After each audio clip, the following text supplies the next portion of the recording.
Hello. Do a quick mic check.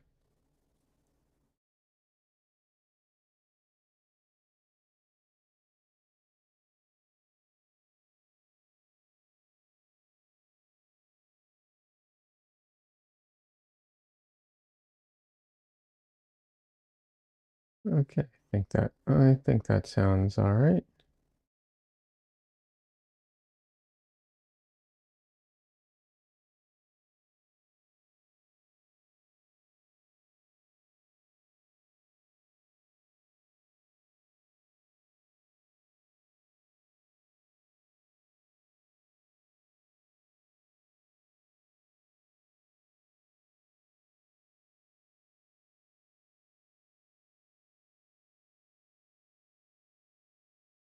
Alrighty.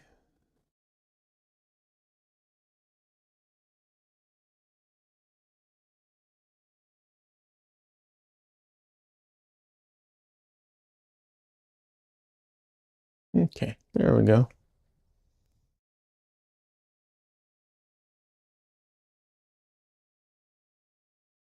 Everyone, how is everyone doing today? Hope everyone's having a good weekend so far.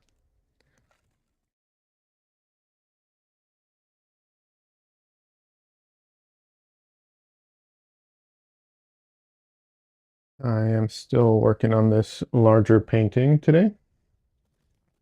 Um, should have it done basically today or tomorrow. That's the plan. Well, it has to be done by tomorrow, so that's the plan. But yeah, it's close to finished at this point. Obviously, it's not finished, but we're getting there.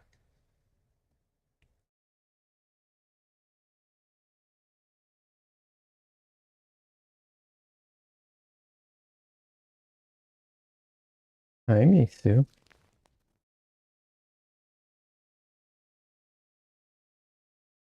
My little girl. I know. Hi. Yeah.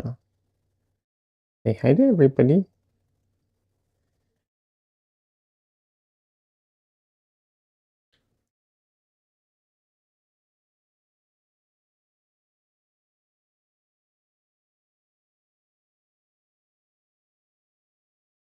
Hi, little girl.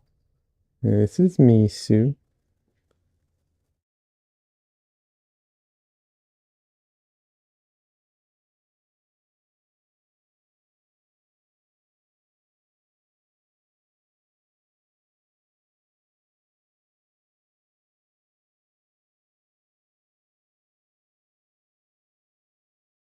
All right.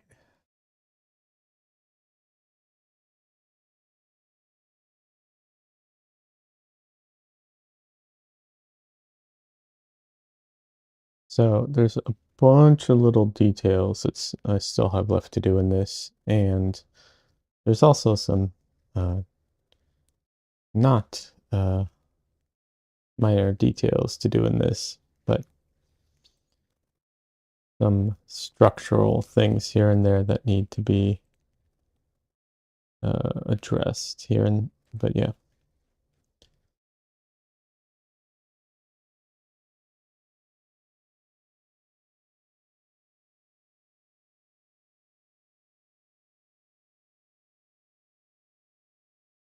Let's see. I think let's start. I just need to put out some paint to start with, and then keep going from there.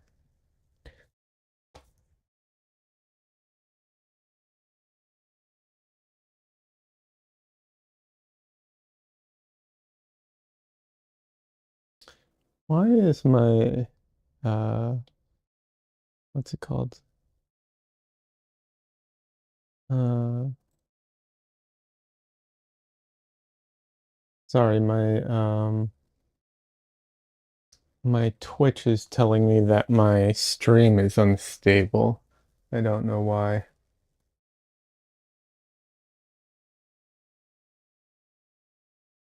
Um, yeah, I don't. I don't understand why, which is average stream bitrate too high. Okay. What is my bitrate at? Sorry, this is the nonsense you have to deal with um, when streaming.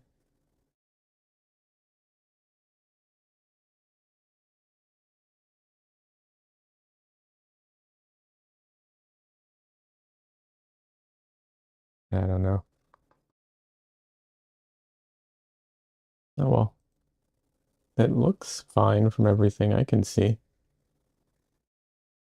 So I don't know what's going on.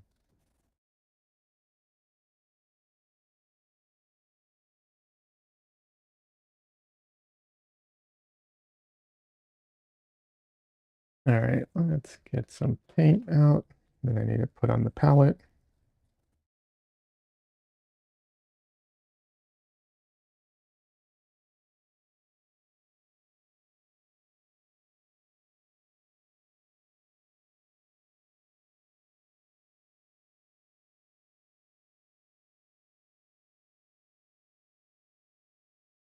For some reason, this black, the oil is separated quite a bit. So when I put it out, there's a lot of excess oil that comes out with it.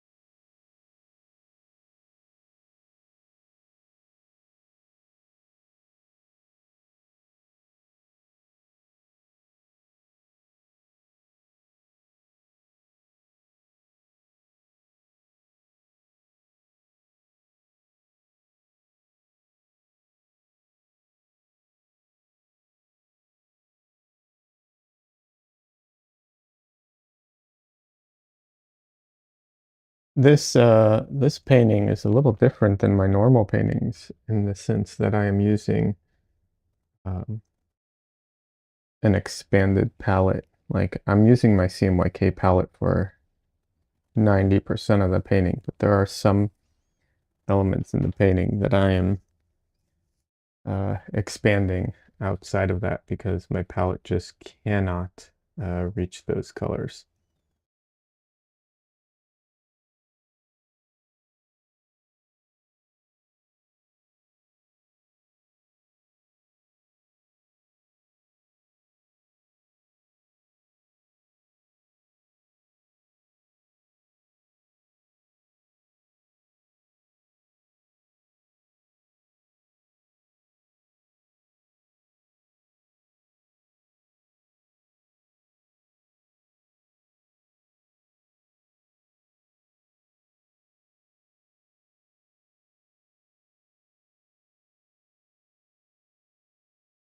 Alrighty, let's see here.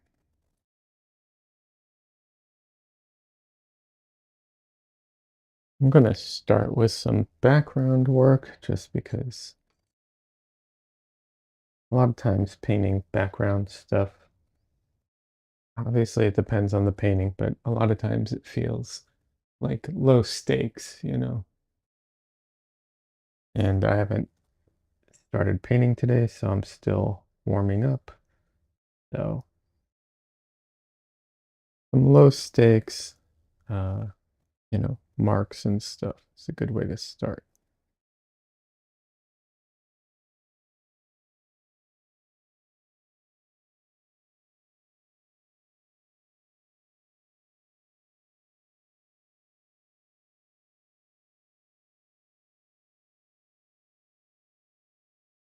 And to be fair, low stakes is might be accurate, but it's not like zero stakes. It's just easier. If it's not perfect, it's fine. But when you're painting, a face or something, the smallest details sometimes are enough, like a couple millimeters are enough to throw things off. And you have to go back in and fix it and so on.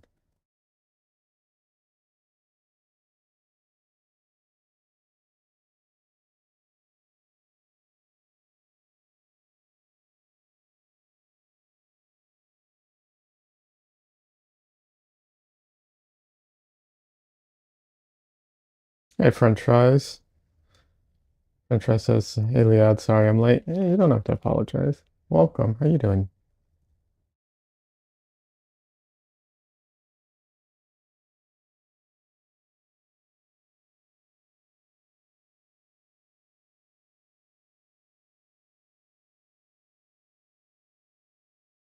I am finishing up this painting today. I might not finish it up on stream, but I am finishing it up today. Maybe tomorrow, but it has to be done by tomorrow, so it's going to be done by tomorrow.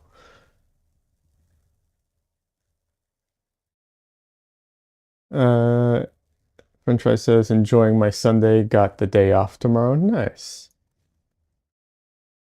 Well, enjoy your Sunday. I'm glad to hear that.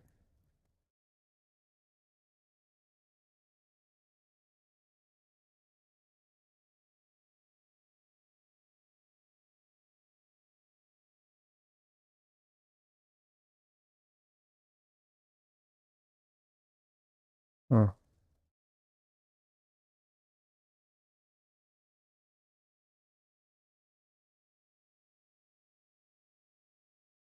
Hmm. I haven't painted today, so I'm just getting warmed up at the moment, doing some background, background cleanup related stuff at the moment, just before I start getting into the face and all the details and everything.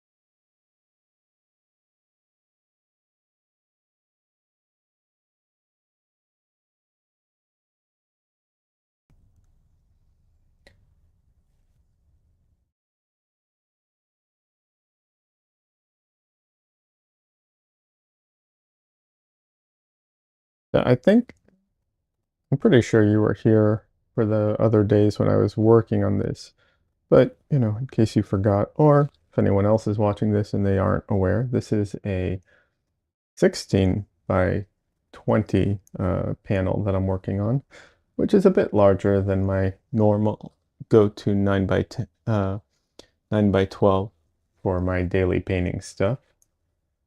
Um, this is for a competition that I'm going to be submitting to the Portrait Society of America, and I will be making. I made a short video on it, but I honestly I thought I'd be able to follow up during the week on it. I was not, so I will be making another video or a couple videos on this um, next week about this painting for anyone who's interested.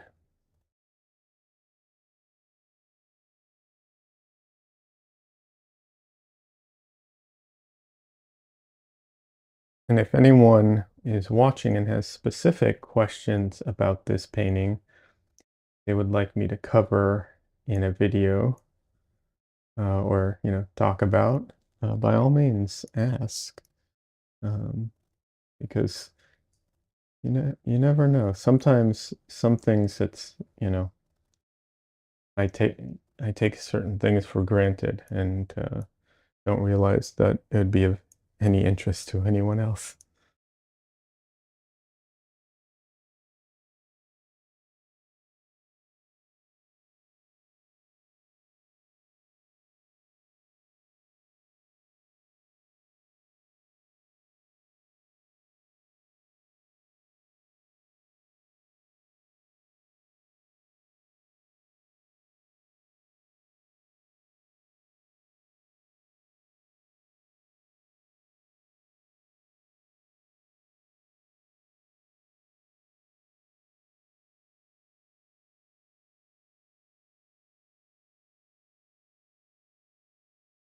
I did buy a new paint, a tube of paint the other day. I went to the art store and picked up a new tube of paint. And I'll be honest, I'm on the fence as to whether or not I made a smart decision or not. I feel like I may have messed up and gotten the wrong uh, paint, or, paid for a tube of paint that I probably don't really need, unfortunately. So we shall see. I'll give it time, but we'll see.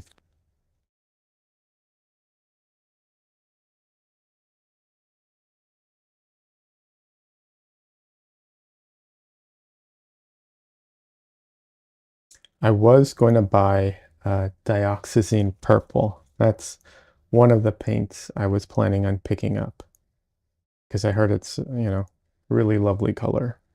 But when I was at the store, um, all the samples that I saw didn't overly impress me. Um, I was looking at it, I'm like, I'm pretty sure I can mix this color, like based off of the samples that I saw. Um,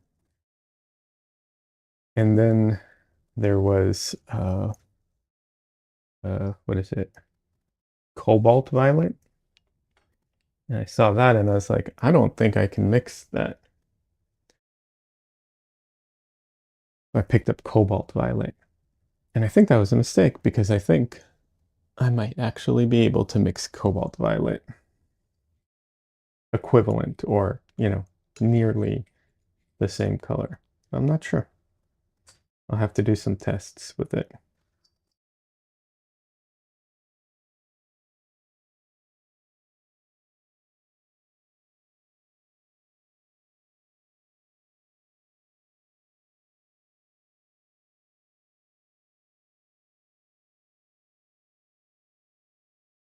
And there was another color there that I was fighting with myself to whether or not to buy it. Like I really, really, really, really wanted to buy it, but I was forcing myself not to, not just because of the price of it, also the light fast rating on it was very low, and I try not to get paints with very low light fast rating.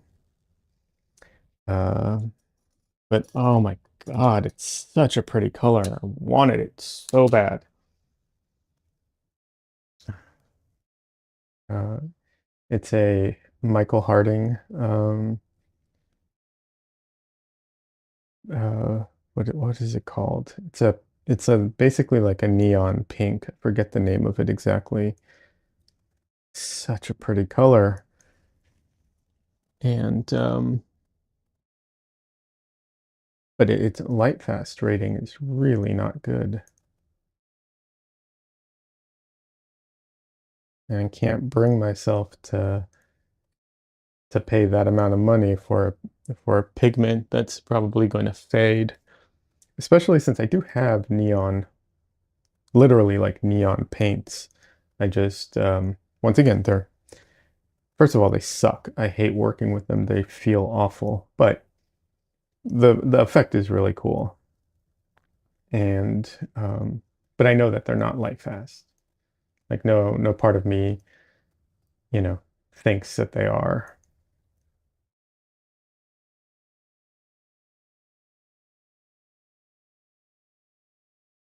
I wish they were. It would be nice if you know, what's it called? The paint technology got to that point where these things were light fast and we could use them in, well, I mean, you can use them in paintings. You just know that they're going to fade over time.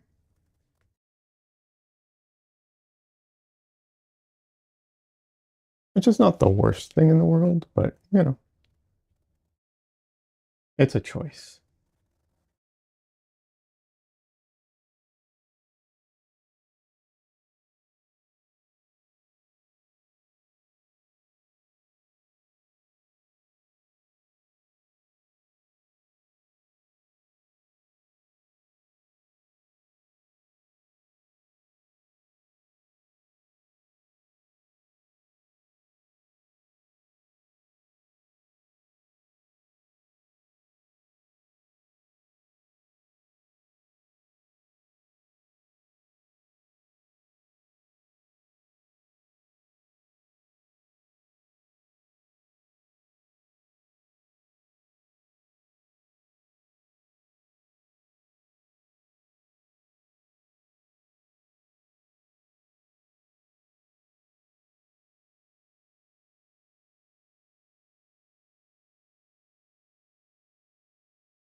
Now, there's so much going on in the background. It doesn't need to be perfect, right? Like no one will know if this leaf, is supposed to end here or here.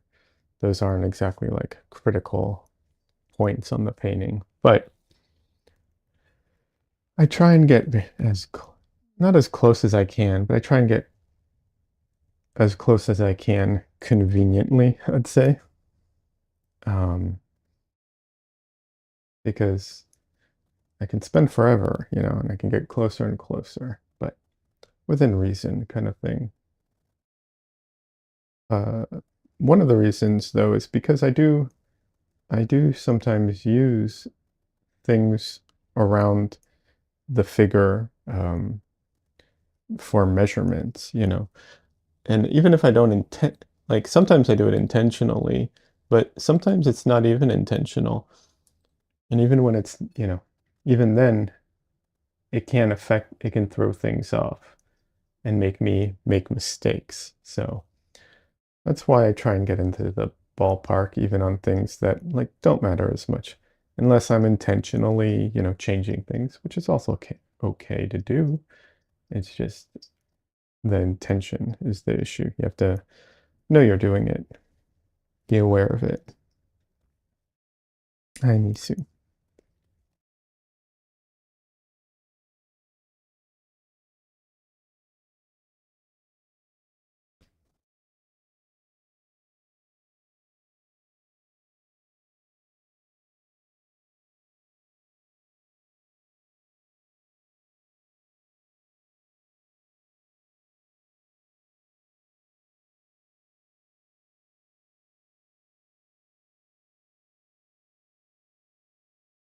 Nisu really wants my attention, but she also doesn't want me to give it to her um, unless I do it her way, like only under only under like what she's willing or wanting to do, like on the floor, petting her on the floor with a brush or something.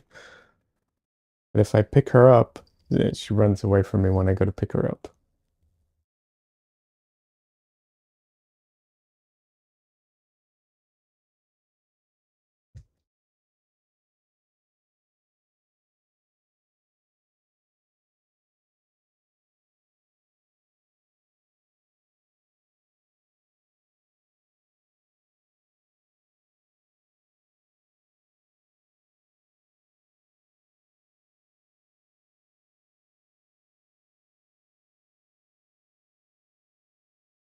Hey, Cassandra, welcome. How you doing?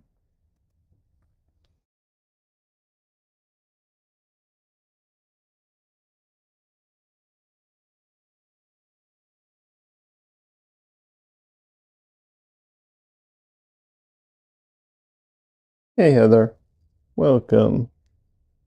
For anyone who doesn't know, this is me, Stu.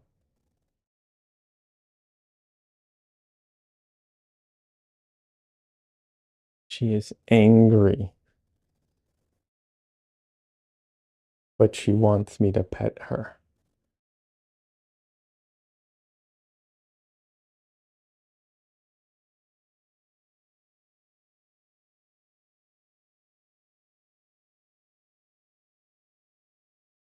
Sandra says, good, having a late lunch after painting. Nice. Cassandra says, grumpy. She's always grumpy. She's an angry little girl. She's really a funny cat because she is both very angry, but also wants a lot of attention. And then she's very vocal and hissy, but she doesn't really scratch. But she's very protective and she will attack. So it's like, she's a weirdo. Hey, no, that's a trash can. Go away. Heather, you don't have to apologize for being late. I appreciate you being here.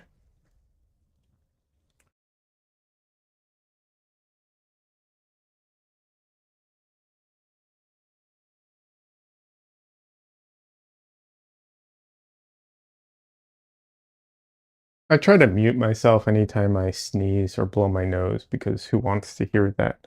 And but I also hate blowing my nose on screen because I'm always worried that, something gross will happen and it'll be caught on on camera. Uh,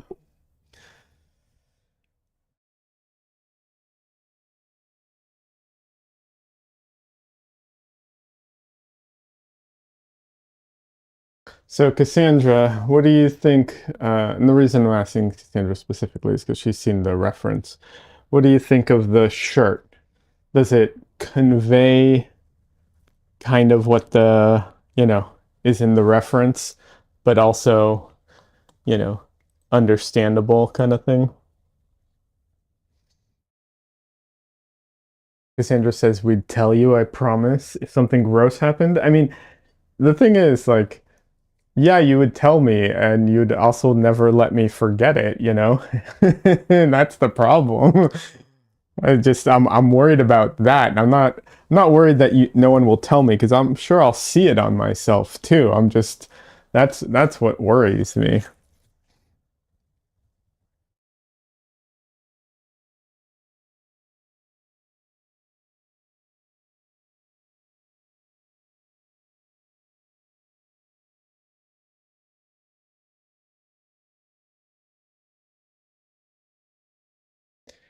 Cassandra says, yes, it reads well and isn't too detailed or too loose. Cool. Well, I'm glad it reads well.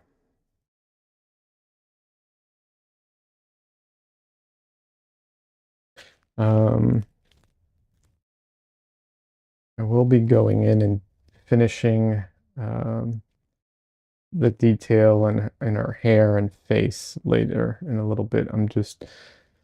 I'm still warming up kind of thing.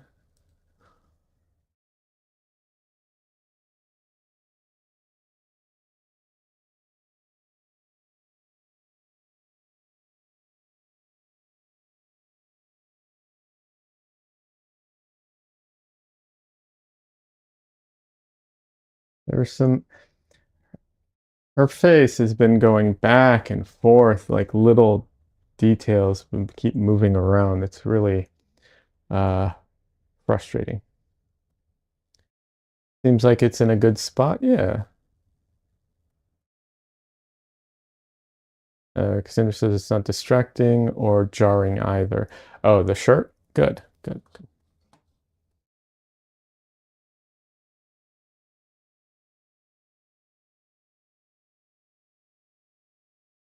No.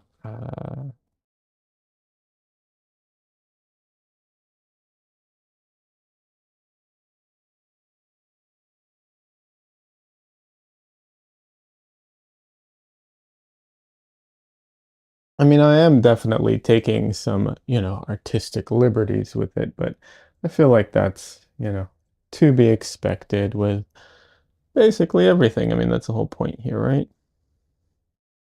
I'm going to be doing the same thing here on the what's it called? Microphone. That's the word, microphone. Took my brain a second there, but it got there.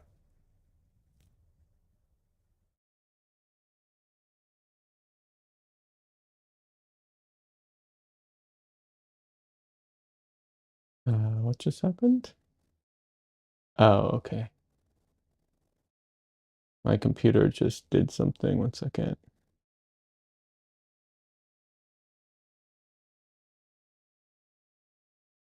Okay.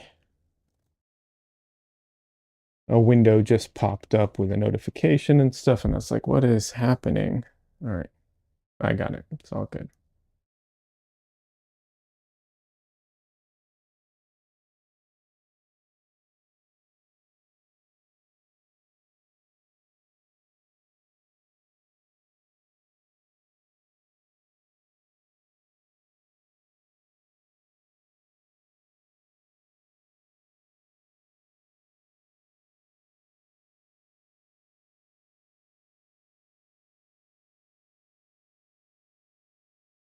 So I haven't been as diligent about putting my palette away every night in between painting sessions because it's like I'm going to be painting the next day. And yeah, some of my paint is starting to get a little thick. Like, you know, when it dries, that's what the feeling of it. Um, so I am using tiny amount of solvent uh, just to loosen up some of that paint that's like, it's still usable, but it's starting to get just a little thick because it's drying. And that solvent helps loosen it up a bit. And then I add some more oil to it to keep the fat over lean thing going.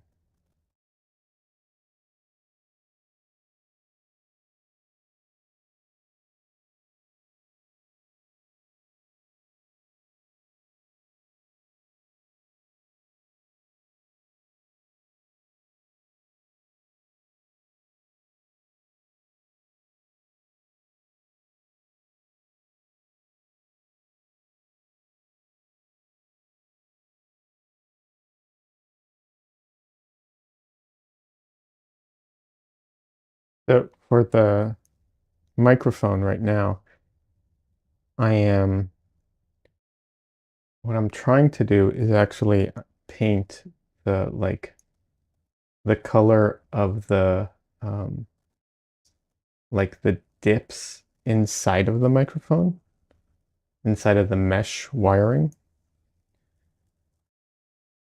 because I will paint the exterior of it.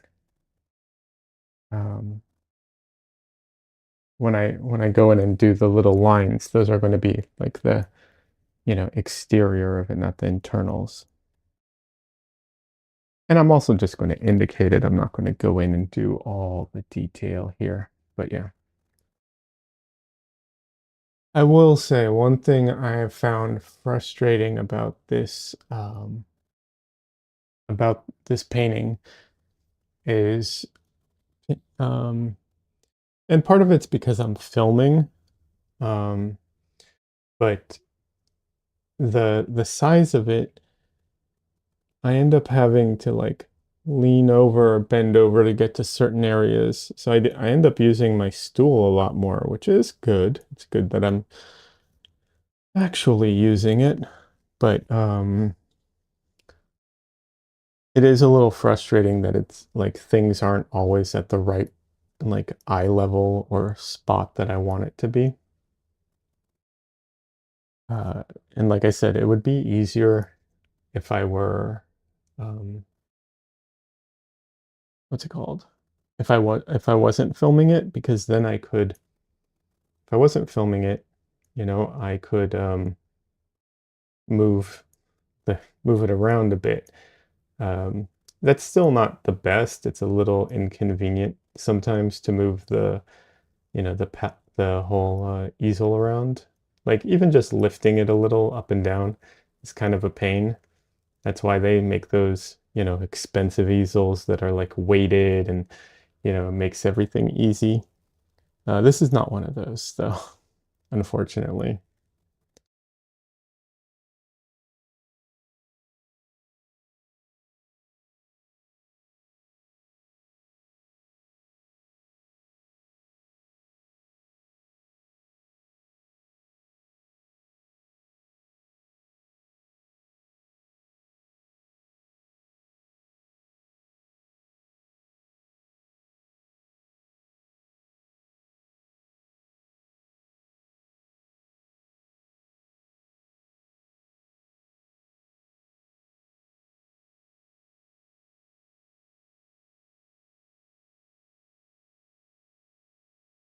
Oh, so I was talking about this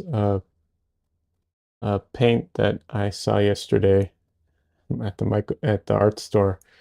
It was a Michael Harding.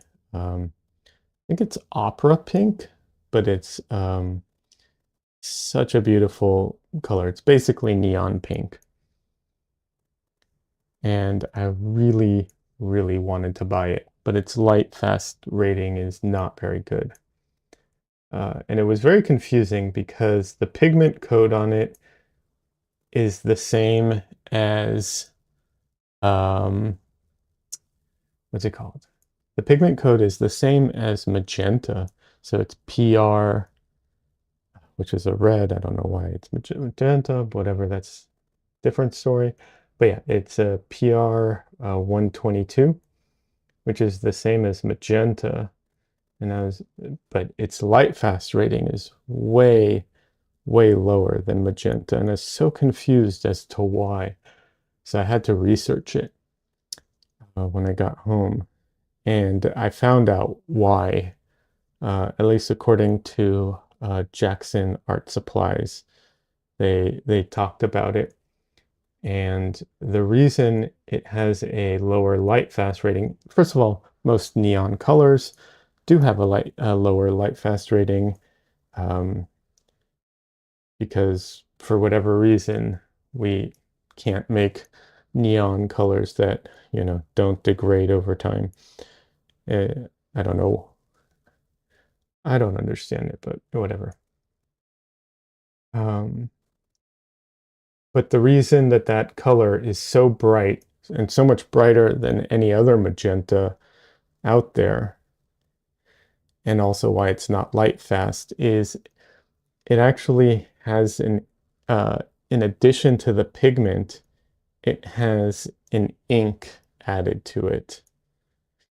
And it's the ink that essentially gives it that brightness, that added brightness. But that ink is not light fast. And apparently it's a pigment that is very popular in watercolor as well. But once again, not very light fast in watercolor either. So people who use it hopefully know that that's the case. There is a bit of a hope and prayer that it's a little more light fast in oils, because the um the the binder in oil is thicker and can provide a little more protection, uh, theoretically, to the pigment. But that really is just a hope and a prayer at this point. Like, I don't think that is something that anyone should, what's it called, count on at all.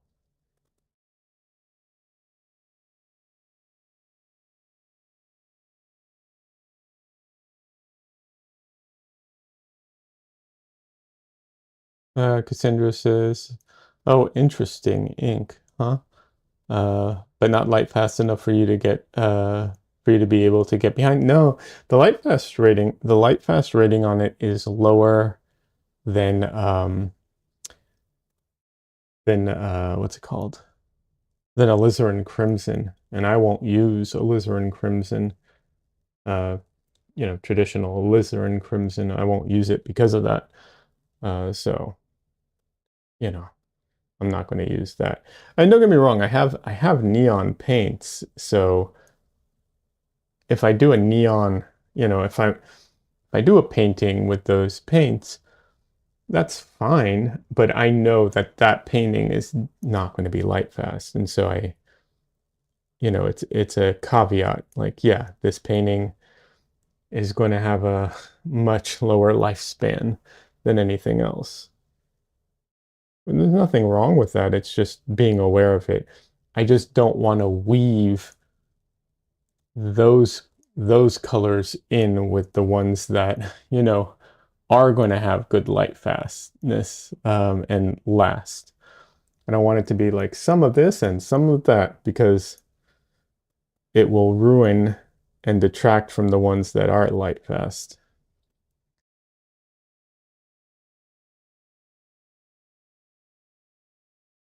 I just realized that, like, you can only see like my eyes and up half the time. Sorry about that. I'm just using my stool here to help me.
it might be a good idea for me to get my liner brush out and use that for this. I'm probably not going to, but it might be a good idea.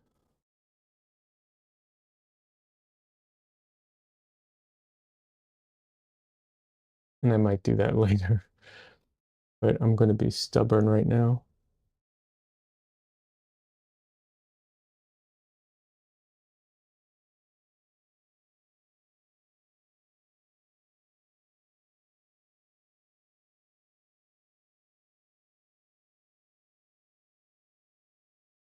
Have I had a chance to try my new paint? Cassandra asks. Yes, and I may have made a mistake in purchasing it. We'll see. I need to test it some more.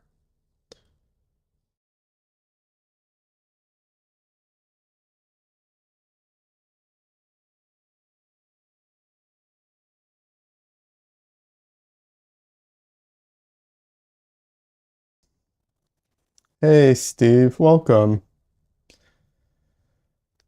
Do I prep my ABS in any way? Yeah, I sand it.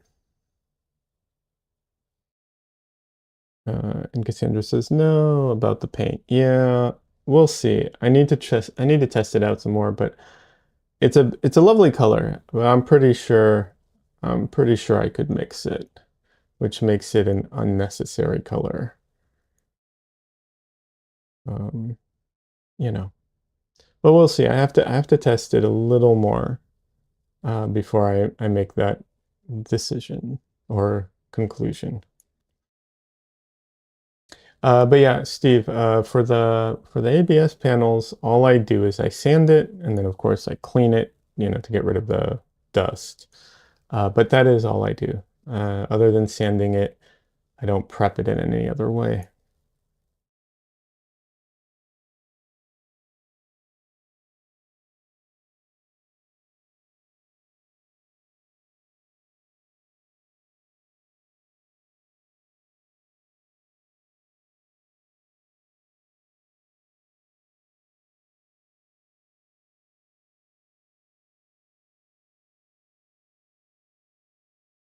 Thanks. Yeah, you're welcome. Yeah, I went to buy paint the other day with Cassandra, and I picked up I was going to buy well, I was almost going to buy this pink, but I didn't buy that. And then I was going to buy dioxazine purple because I'd heard so much about it. But it didn't impress me at the store. And the samples I saw, I was like, it's a pretty color, don't get me wrong. When I say it didn't impress me, I mean, it didn't look like a color that I couldn't really match or mix. There are some other colors I plan on buying, but I don't need them for this painting specifically, so I'll buy them online, um, have them delivered at a different time. But yeah, but I may have flubbed that one because I ended up getting cobalt violet, which is a gorgeous color, but pretty sure I'm not positive, but I'm pretty sure I could mix an equivalent of it. But in the store, it looked brighter than dioxazine purple and looked like something that I couldn't mix. But, different lighting, different things can affect all that. Not having my paints with me to like compare and contrast at the moment, you know, is what it is. We'll see.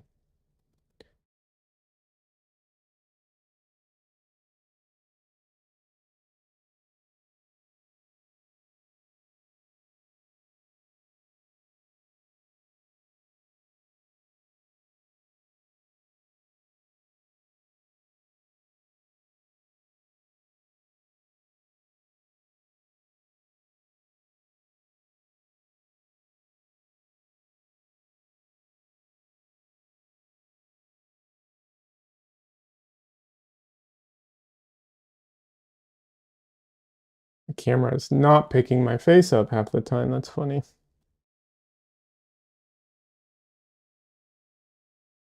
Might have to reposition it.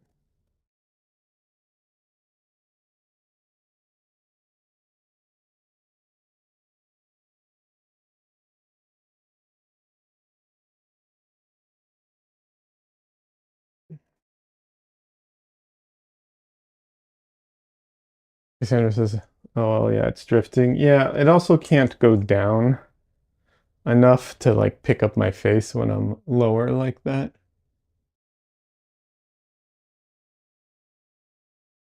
When I started streaming today, I wasn't hungry. I had a snack, like I had some peanuts and I was like, oh, I'm good to go. Shell is making food downstairs and it smells very good and it's making me very hungry. Uh,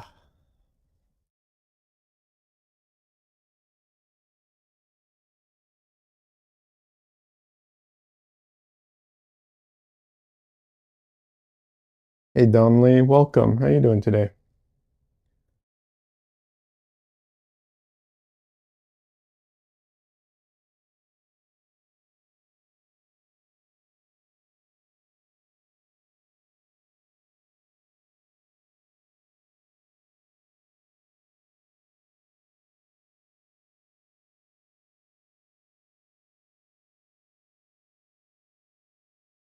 For those who don't know, Don Leo is a streamer on Twitch. He does digital art and does a lot of really fun stuff.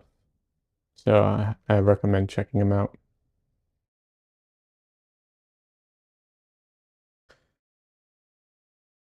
All right. Um, I need to take a quick break. Just go downstairs real quick and shove some peanuts in my mouth because my stomach's growling at me right now. All right, so I'm gonna refresh my drink and get a snack. I'll be right back.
I'm back.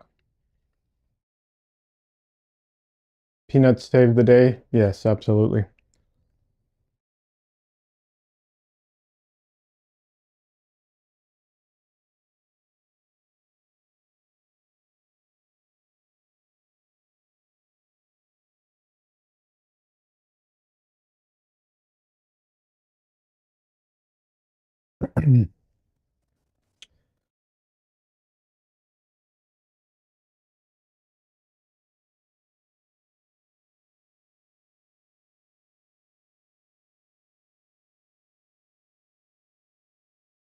Have I ever had boiled peanuts? Sandra says I had them when I lived in Georgia. Um, I don't think so. Are they good?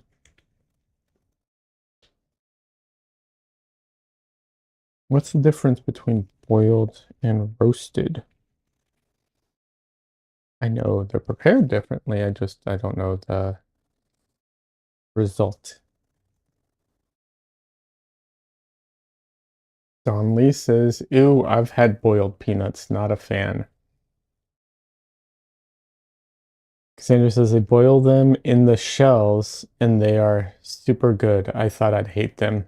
Interesting. Don Lee says they're kind of soggy. The flavor is different. Are these the ones where you eat the shell too? Because I've had those. I forget how those are prepared. But I've had the ones where you eat the shell too.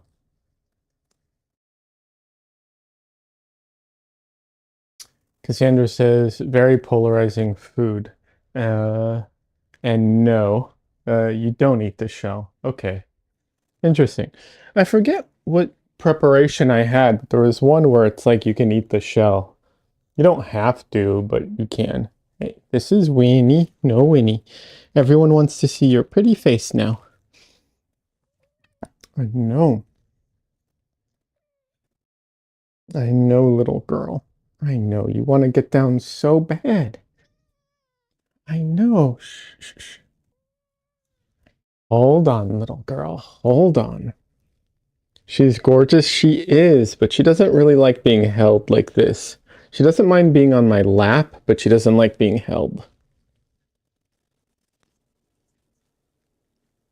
Hey, Des. Welcome.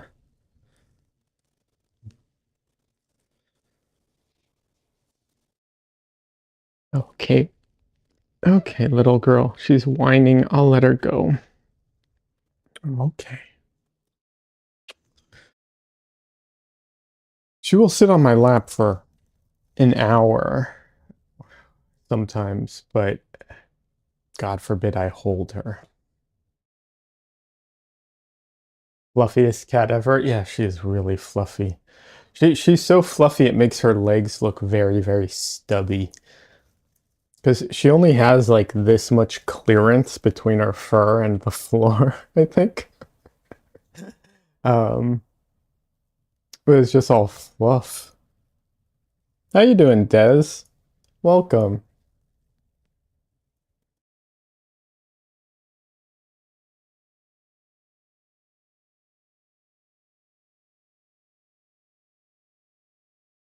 By the way, a quick I want to mention this real quick.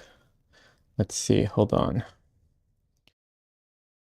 So on YouTube, uh I am uh 6 subscribers away from hitting the 800 subscribers. So if anyone is watching this and you're not a subscriber, consider subscribing. Yeah, it's pretty cool. Donley says low ground clearance. Of course, meaning she's a race cat. She does like to like run under the couch. It's pretty funny to see her squish um under like the couch or under a cabinet or something like that because she's so fluffy and it's just like but she can get in there. It's pretty funny. That says also hit the free like button. Thanks, Des. I appreciate that. Yeah.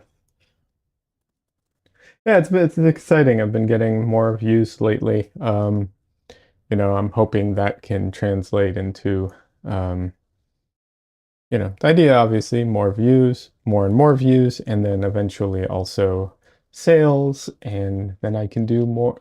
I can keep the videos going for longer. Um, but yeah. Also, I sold a painting from that show. I think I told everyone I was in a group show, and one of the paintings sold, so that's nice.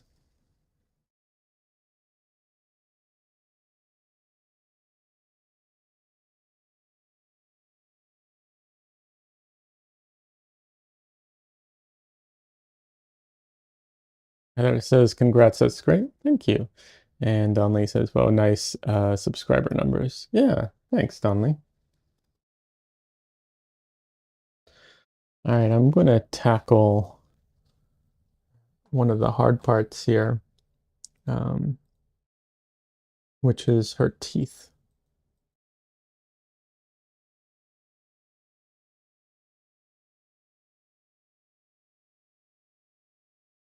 I'm not going to probably not going to finish them, but I'm going to try and get the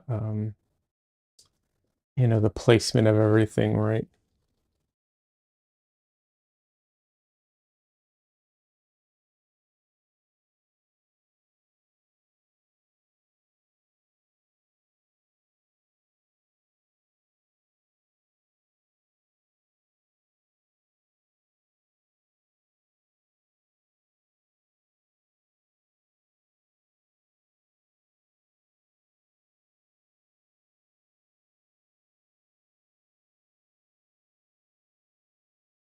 When working on my 9x12s, because they are so much smaller, I don't normally have any issue with glare when I'm working on them. I always position them so that they're below my eye line. But here, because of because of the size, some parts of it end up being like above my eye line a little bit. And sometimes that leads to like a lot of glare. It makes it very hard to see what I'm painting.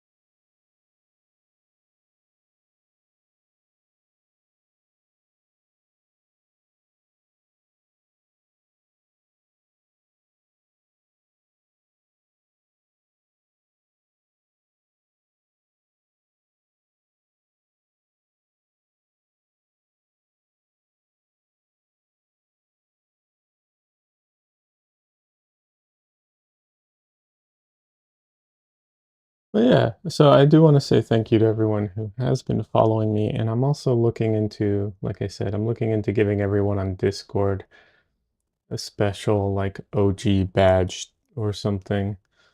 Um, I haven't decided. I guess I can ask all of you too. Do you think I should give it to everyone at the 1,000 subscribers, or should I wait till the 5,000 subscribers? Who knows how long that will take?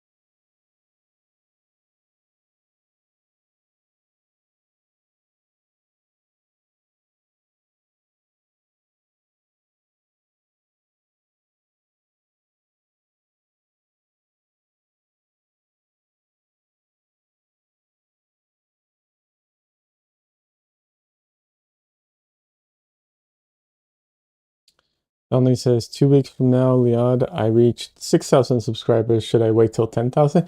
No, no, no, no. I don't mean it. First of all, I wish that'd be great. Um, speed wise, I mean, that'd be fantastic. But no, I just mean like, should I, you know, is is it is 1,000 too early? Should I just wait till the 5,000? Or what? I don't know.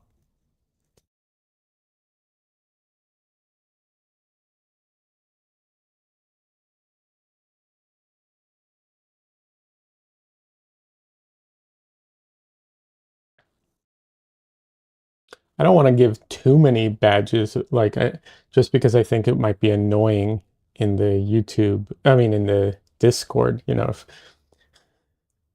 um, also I have to figure out how to do it. That is also a concern. I have to figure out how to give everyone a badge. Um, you know, I know I can do it manually, but like I'm not going to do that. Um, you know, so I have to figure out a way of automating it. I know that there are bots that can, Discord bots that can help you like manage your Discord server. I don't use them, so I don't know.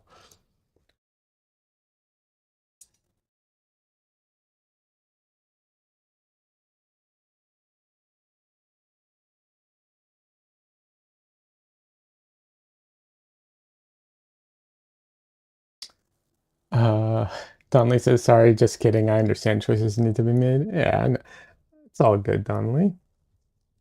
All good.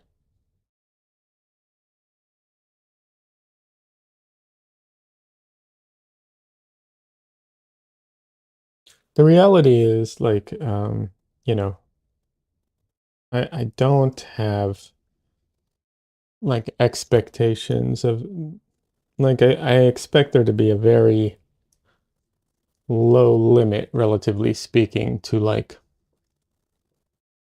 the amount of followers and subscribers I will be able to, you know, to get on my channel, just based off of like, just based off of the content that I make. I'm not looking to, you know, turn around and become like a,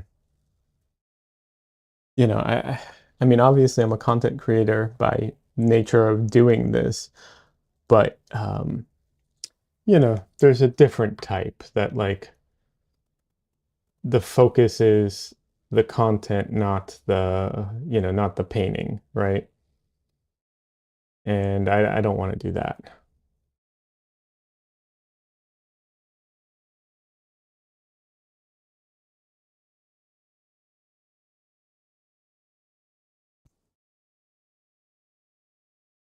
Speaking of, I don't know if any of you saw this online. There's been some um, controversy and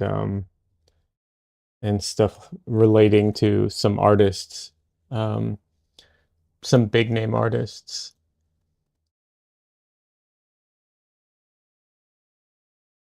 Specifically, if anyone's familiar with Ross Draws,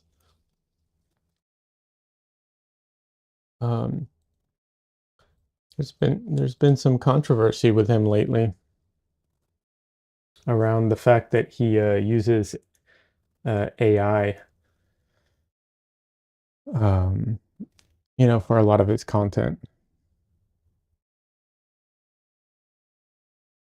and also steals from ideas from other artists, friends of his.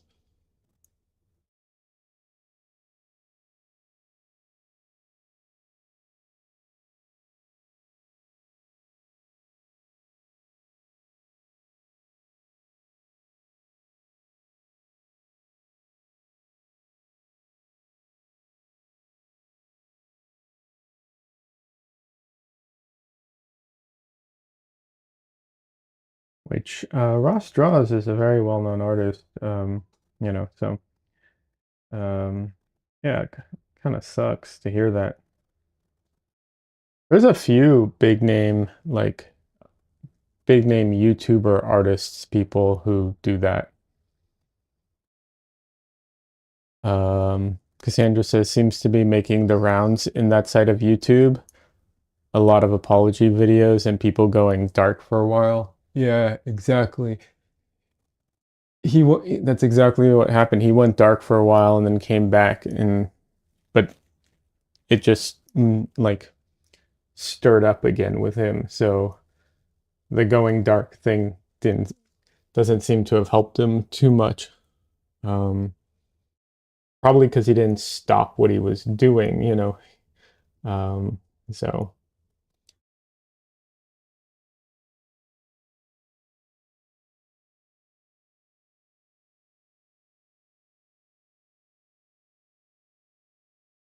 Conley says, I wasn't familiar, but I was literally watching a video on the Ross Draws AI thing. Actually had to turn its audio down so I could hear you better. Oh, that's funny.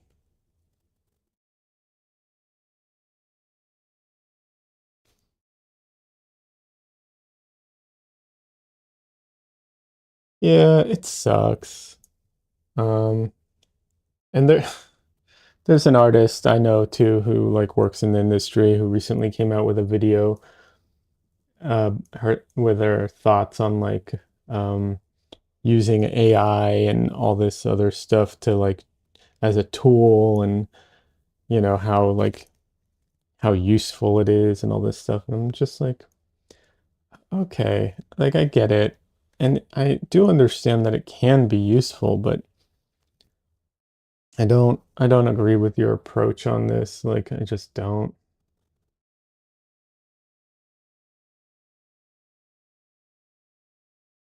You know, what can you do?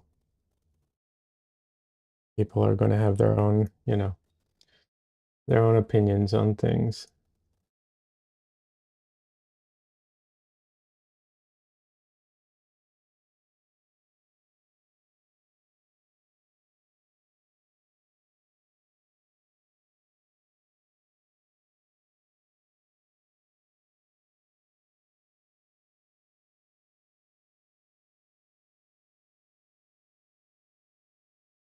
Excuse me for a second while I just rape off some paint.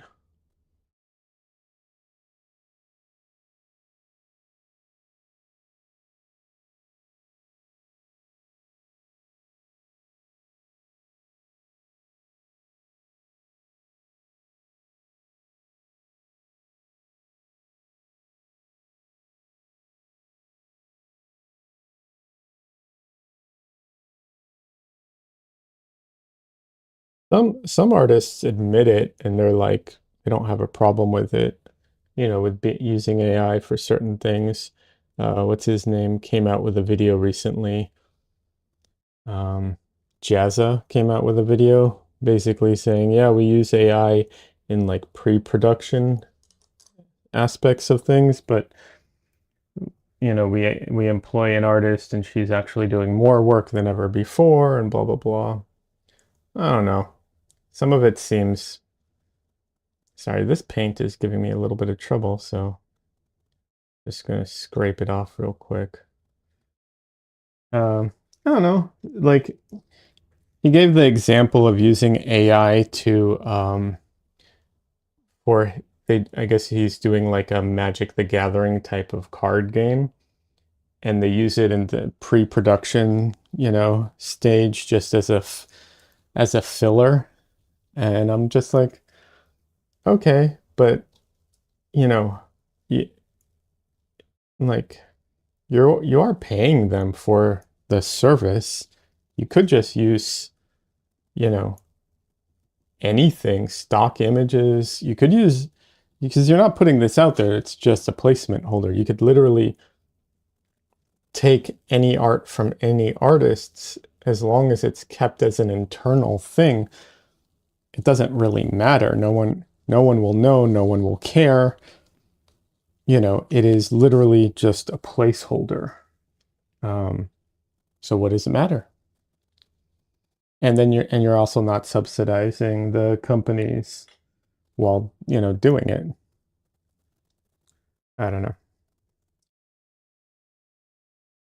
It's a nuance. It's definitely not a black and white thing. It's nuanced because I, I use AI, but I don't pay for it. But I do use it sometimes, and but I don't use it for artwork. I use it for writing stuff, but I don't let it do the work for me. It's more of an assistant. And depending on how you use the images, like I could totally see it being useful. Flip side to that is if you're paying them for all this stuff, not great. And then also, like, what's the need for it? Do you actually have a need for it? Or, like, why are you using it? I don't know. Like I said, it's a nuanced conversation, I think.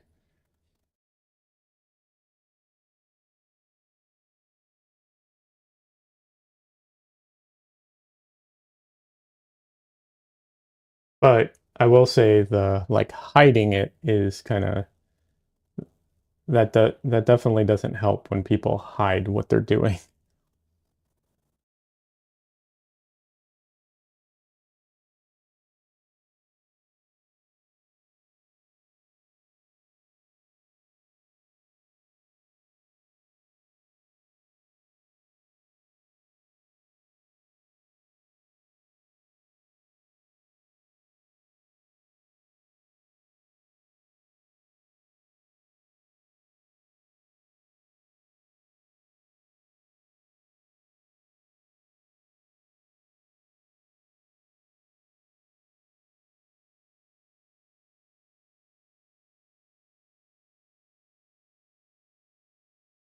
Also, some of the stuff that Ross draws is being accused of is just kind of being a shitty person. Not like horrible stuff, but just kind of a shitty person. Like just using people and taking advantage of them. Uh, I don't know how true any of those are. Those are just allegations that are out there. I am not claiming those things. I have no knowledge of it. I'm just saying that's what's online. To be clear.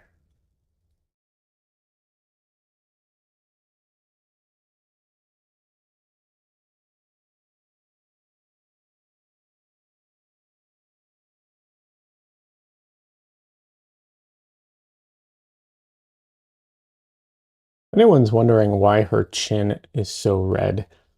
It's the same reason that her chest is so red. There's a bunch of different lights and light sources. And so in certain areas, it creates essentially a red shadow. Uh, the way that happens is there's, like I said, multiple light sources. And um, when you can see all of the light sources together on her skin, that's like this color. But when her arm is blocking some of those light sources, then the only light source that is shining on her is the red one in that area. And so it's, turns red. So it looks like a red shadow, essentially, which is a very cool effect that I like overall, just not specifically in this, just in general. I think things like that with lighting are very interesting. But yeah, that's why it's having that effect. And so the microphone is blocking her chin, and that's why you're getting that effect on her chin. It's also on her teeth. I do have to adjust it a little though as I go. Not done yet.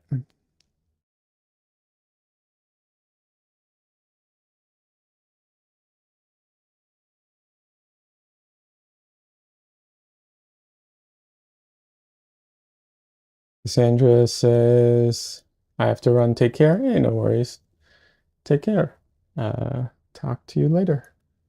Have a good one.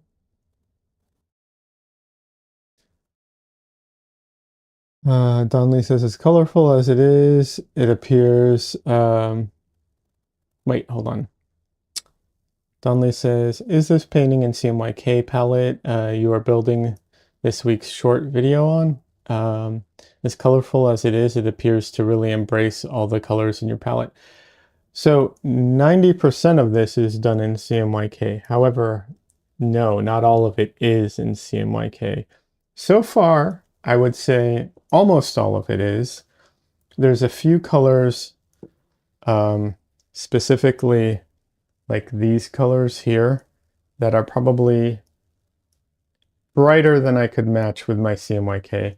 That's why I have CAD yellow light, no, CAD red light, and I think it's Windsor red. Yeah, that's it, Windsor red. Those two are I put them both out just to see which one I wanted more. And I'll be honest, I don't remember which is which. They're very close to each other, but those are the like more orange. Oh, you can't see it. I was pointing to something you can't see. But those are the more orangey reds that are here. And then I will be using, towards the end, I will be using some cobalt teal for some of the colors, because like some of these colors are going to be too bright in the end. So yeah. So I am dipping outside of my palette to reach some of the more extreme colors that my palette cannot reach. There is no perfect palette, unfortunately, but yeah, there are definitely some colors that my palette just cannot hit. Can get very, very close, but no palette's perfect.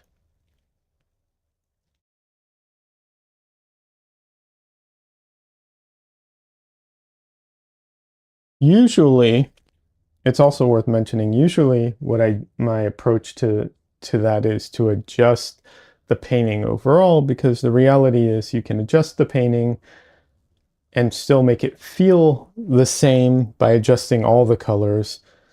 And, you know, it still feels very much the same, but, you know, you don't have to branch out to a different palette or add spot colors. That's usually the approach. However, in this one, I wanted to hit those like really, you know, really high colors. I do think the red is a little too red, honestly, on her mouth chin. Not the red, not the rest of her. This is accurate. This isn't. So let's address that.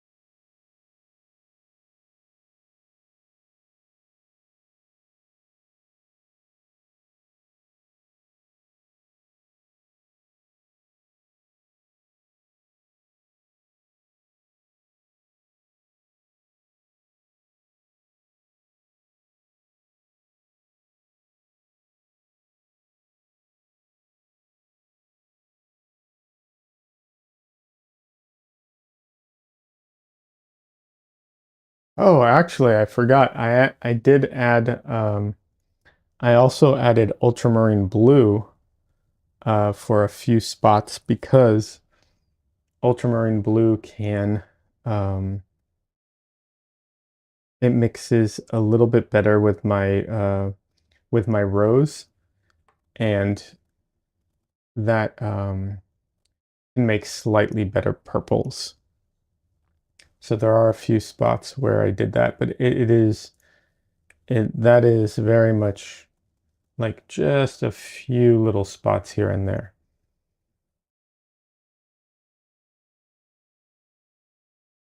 I do think it's funny timing. I came out with these videos about CMYK, and then I, you know, use supplemental colors in the next piece. But I don't want it to sound like I'm like, this is the only palette you should ever use or will ever need.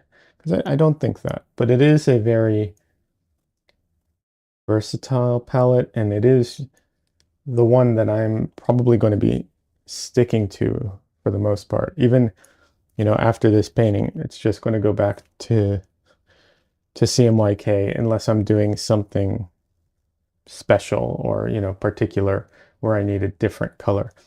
For instance, I have a huge tube of uh, what is it, burnt sienna or raw sienna. So I might do a monochrome or something with that just because I have the paint and, you know, I don't know. I don't know what I'm going to do with it otherwise. So I might do something like that.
That line's just a little too harsh for me.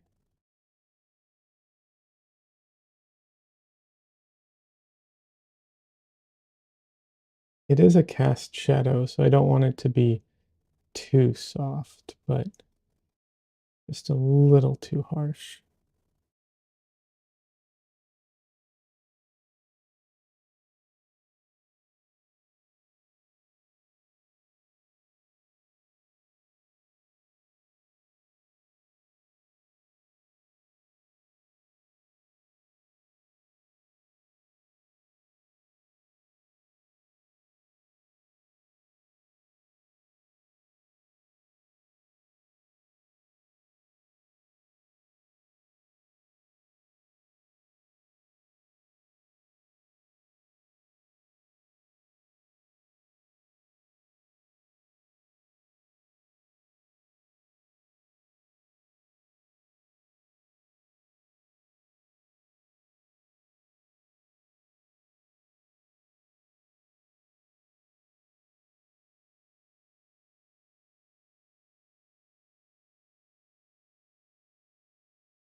Unfortunately, I suspect that you all can't even see really what I'm doing right now. Like, I don't think it shows up on camera, but I'm just trying to get a little definition in here on her lips in the shadows.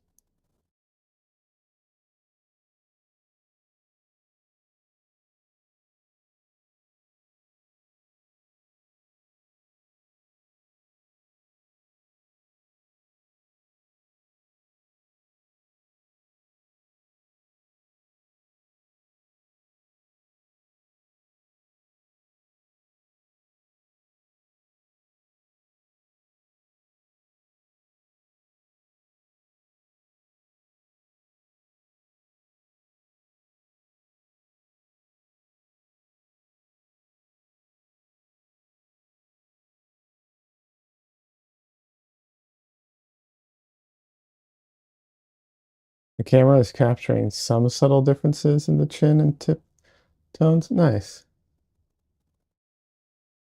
I'm glad.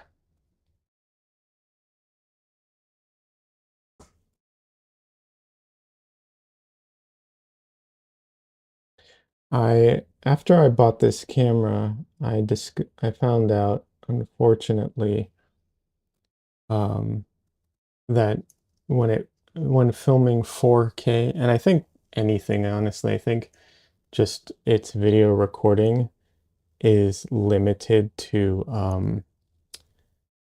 8-bit, um, and so you can't record 10-bit video, which isn't a huge deal depending on what you're doing. But if you're trying to color grade things, it's a little more of an issue. And the footage just cannot be color graded that well, unfortunately. And because I am doing art, obviously, sometimes I do want to color grade it, but I can't. So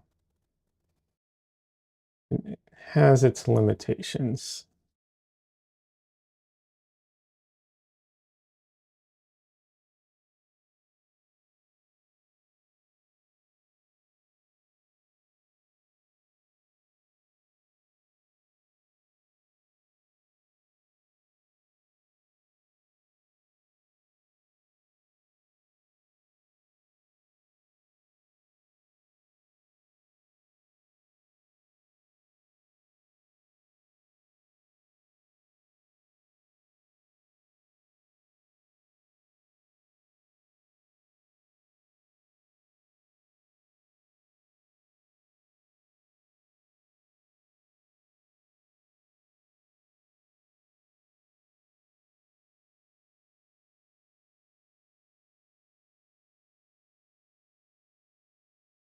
Next time, well, if I ever buy another camera for filming, I will make sure it is 10-bit or more, obviously, depending on when I buy it.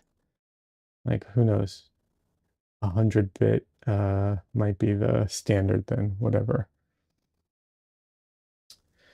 Donley says, yeah, at the times, digital video or any type of image reproduction just doesn't do some colors justice.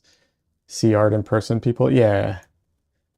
Oh, at times. Yeah, absolutely. It definitely doesn't compare no matter what. Um, Always better to see it in person if you can. Huge, huge difference. Absolutely. There's also the scale, um, there's some artwork that's very large that just seeing it small just does not do it justice. And there's some artwork that um, seeing it small but being able to get further away and closer to it is sometimes necessary, you know. Um,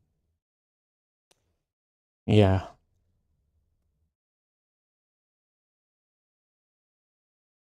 Sometimes also seeing it small, but having the like space around it. Like I know that sounds kind of silly, but if you've seen small artworks in a museum setting and it just stands out because you have this like whole wall and there's just this tiny little painting on the wall and that's it.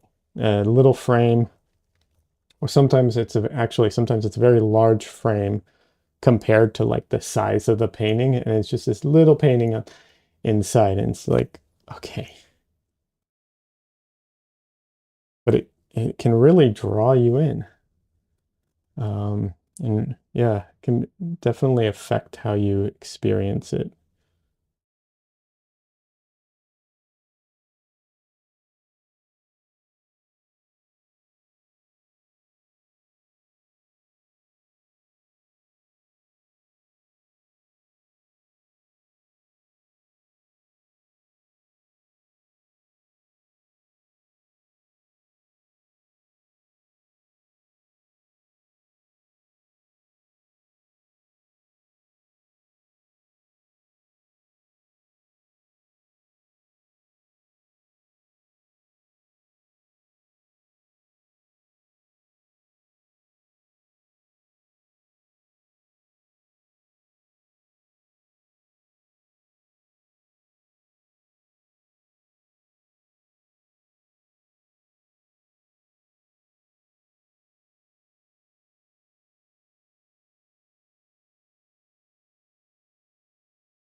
That is one thing that, you know, I don't have a problem with digital art.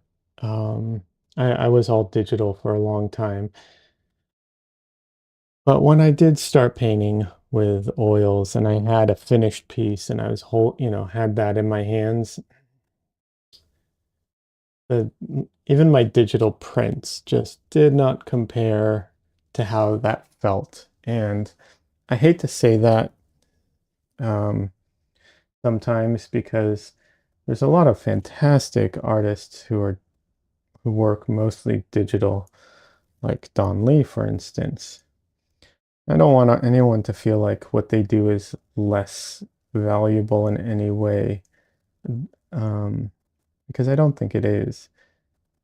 But there's just something very satisfying about holding the original piece of artwork, the finished piece of artwork. Like, I don't know. I think we're just, tactile beings, and I think that it makes a difference.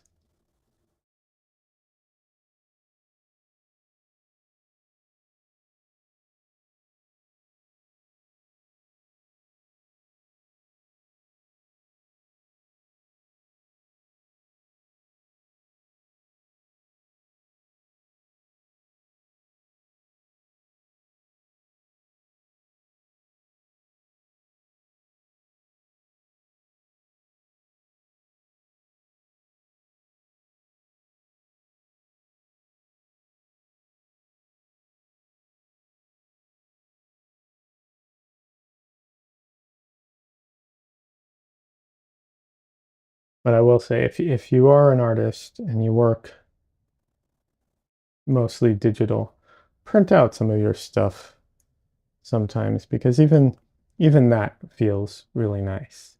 Having having your prints to hold in your hand, yeah, it feels really nice. If you don't do it, yeah. I know Don Lee has some products that he sells. Some really cool products, by the way. You should check out his store. Um, or his Instagram for links. But yeah, Des says almost all of my digital stuff isn't even printed. Yeah, I know. That's usually the way. Donnelly says, I don't think it's less valuable. I can do more with it, and it allows me to put it more into a digital piece than I might traditional for sure. Unfortunately, I think collectors see it as lesser despite my efforts and love of working on that way.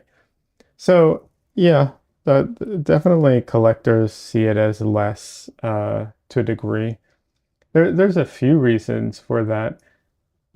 the reality is that reproductions are always lesser than the original value-wise, because the scarcity of the original being a one of a kind, that is just the.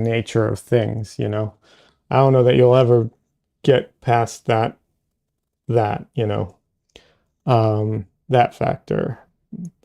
Um, Digital has a ton of advantages, and I've talked about it before. I'm not, and it doesn't make it any less, the artwork itself, that it doesn't make it any less valuable as far as like, I'm not talking about sales, I just mean as a piece of art. But yeah, the reality is like how it affects it is different. But like I said, I do think if you do digital stuff, you should print it. And I know, like I said, I know Don Lee has prints. He sells merch, and I don't know if you've experienced this, Don Lee, but I know when I made merch of things that I'd never printed before, it was really satisfying to get those pieces, that merchandise in my hand and have the prints.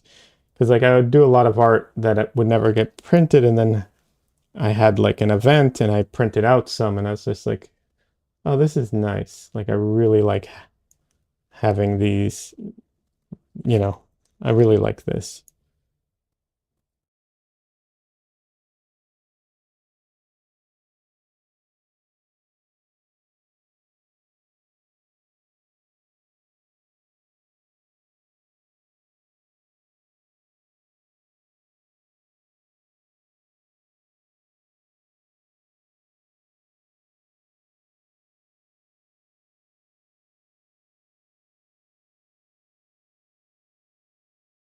I was watching a YouTuber who does it's a photography channel, and he was talking about the fact that like if you do photography, or you want to be a photographer or whatever, um, print make prints of your photos, even if they're small, even if they're just for you. Just make prints. It'll make you a better photographer.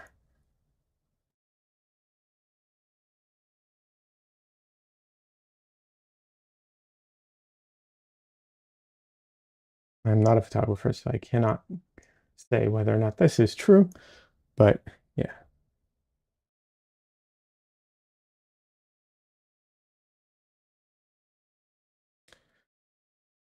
Donnelly says, agreed. I love having a print of my work, especially one at the size that allows you to really see the details. Oh, yeah, for sure.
I might actually be offering, we're looking into it right now. Michelle's helping me. We're looking into possibly having prints of some of the paintings that I'm doing available.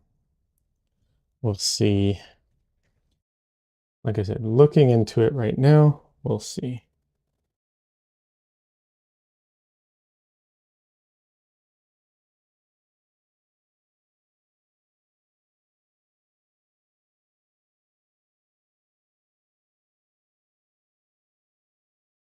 I'm not opposed to prints on my paintings.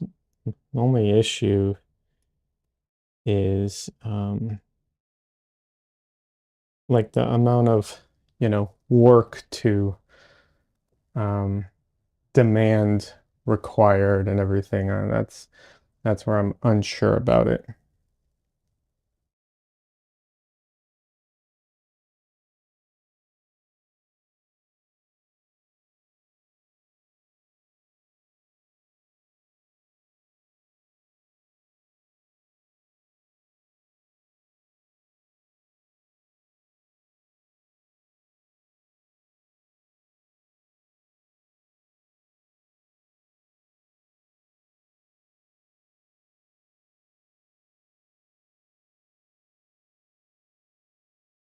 Do you mean you're not sure how to price it?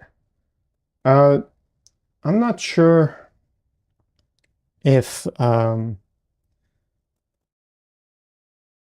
the no, I'm not pricing it is not a problem so much because it's like, we're just going to figure out how much it will cost to make them and then, you know, uh, up the price, to make a profit. I mean, that's how it works, right? Um, so it'll end up being whatever the cost of the print plus and shipping, plus a certain amount to. But the thing is, it's like, let's say the profit is, let's just throw out numbers and let's say I make, you know, $20 off of it. $20 is nothing to sneeze at, right? Like $20, $20. I'm not like turning my nose up at $20. But the amount of work that is required in order to try to get that, to get that $20, like having to print it, ship it, making sure there's a ton of like regulations and I'm going to have to pay taxes on it, which, also will have to be included and all these other things. That's where I'm just like, like, will it be worth it? If I sell one, also, if I sell one, it won't actually cover the costs of the paper. So you know, I'd have to sell a good amount to make it worthwhile, right? Because like if buying the paper is like, it's like $50, but it averages out to like $1 per sheet of paper or $2 or whatever. Okay, that's fine. But if I only sell two, now it's not fine, right? So kind of depends. It's nuanced. There's of course I am aware that there is print on demand, but the uh, the profit margins on that are so low that I struggle to see it being worth even doing. I mean, at least worth doing if it's for money. If it's just so that people can get the paintings, um, you know, that's a different calculation and not one that I'm opposed to. It's just, I'm trying to make this sustainable in some way. I've said this before, I would give away the paintings if I didn't have to make money on it. Like, I wouldn't care, but, you know,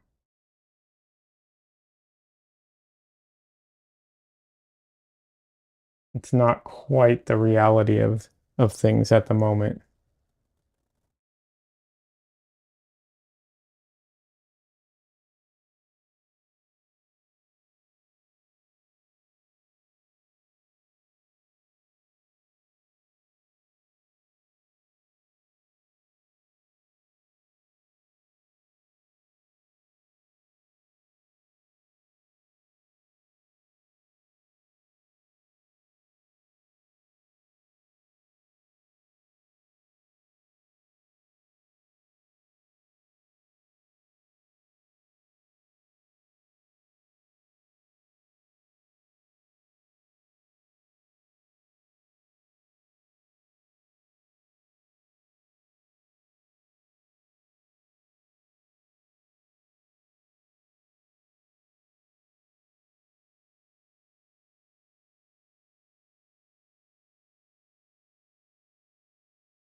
a little too orange. I don't mind a little here, but it's a little too much.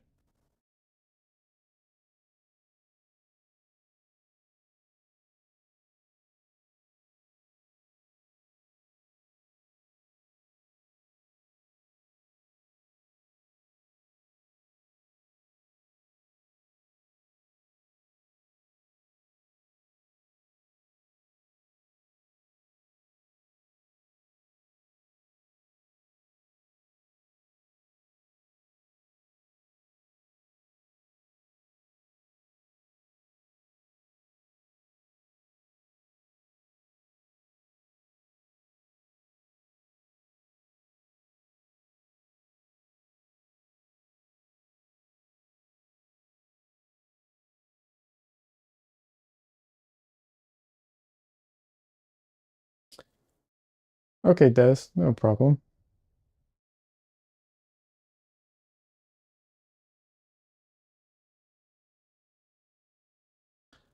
All right, let's see here.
So there's been some paint buildup in certain areas, and sometimes it can create weird ridges and stuff. And in some places, I don't care. Like I don't mind some texture in my paint. Um, but in other areas, um, especially delicate areas like the eyes and stuff like that, I find it bothersome sometimes. So it's easier to just scrape it off than it is to try and what's it called? Paint over it a lot of times.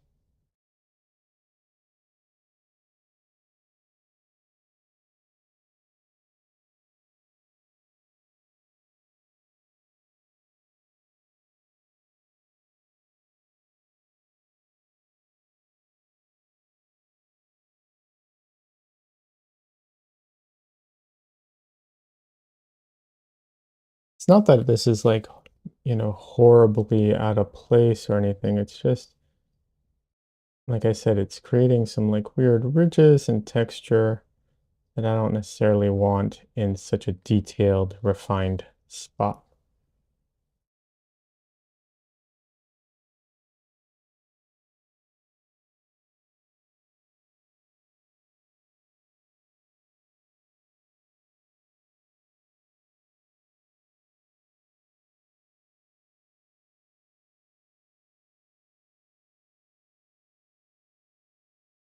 And this, by the way, the like, you know, the buildup of paint and stuff like that is sometimes what contributes to a piece looking overworked. It's not the only contributor. There's other factors that can contribute to that as well. But yeah, definitely one of them.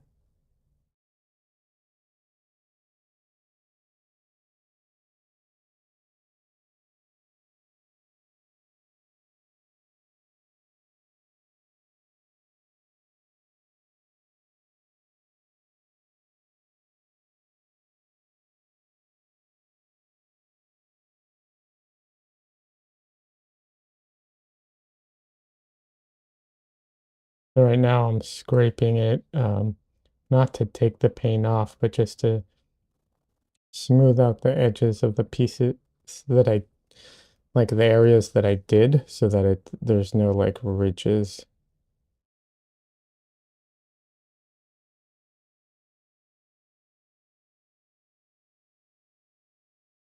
Because some of this paint is dry, some of it's not. That was one of the things I was somewhat unhappy with this painting, was not waiting for all of it to dry uniformly.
I don't mind it as much on the teeth because it's like it's all shadow and, you know, like kind of detail and stuff in there. It doesn't bother me as much.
Maybe I should leave it like this. What do you think?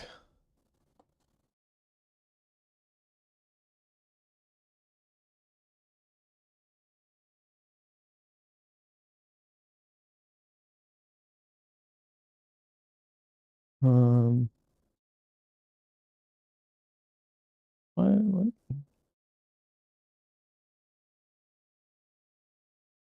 why is it like that? Huh? I was trying to zoom in, but it's all messed up now. I don't know why. Oh well.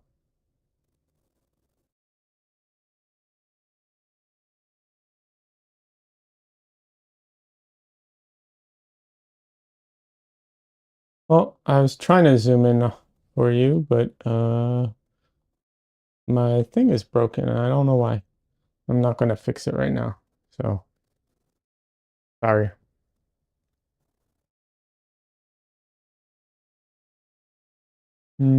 Let's see. I think I could do, let me add,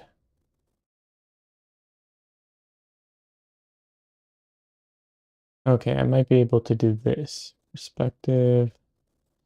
Let's see.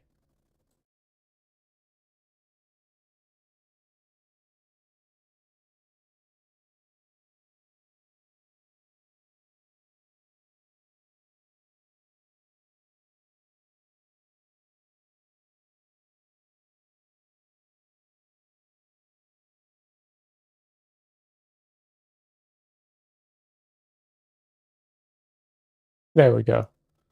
A zoom in of her lovely scraped eyes.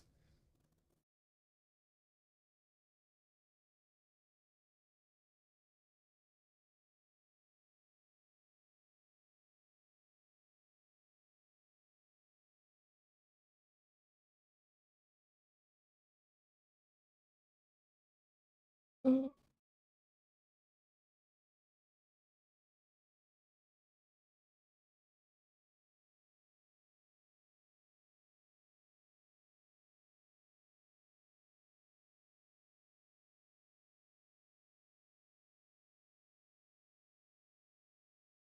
Yeah, obviously I will not be leaving it like that.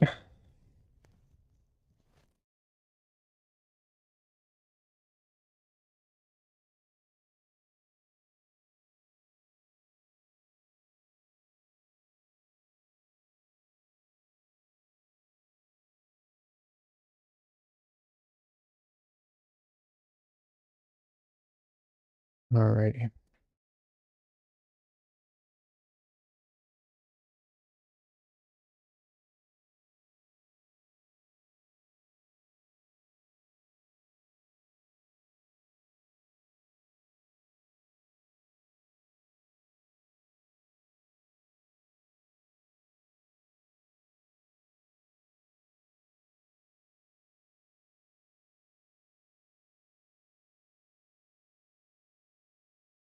Heather says it's looking great so far, though. Oh, thank you, Heather. I mean, you know, fixing uh fixing some things like that is very common uh to the process. So it's not something that I'm like concerned about or worried about or, in any way. Like it's just, yeah, that happens. Sometimes you have to scrape things off. It's fine.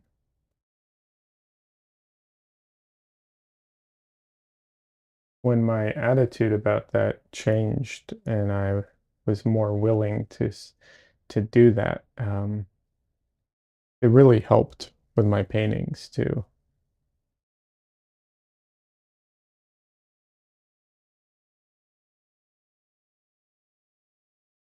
because that fear of ruining it, that fear of messing it up, can really paralyze you.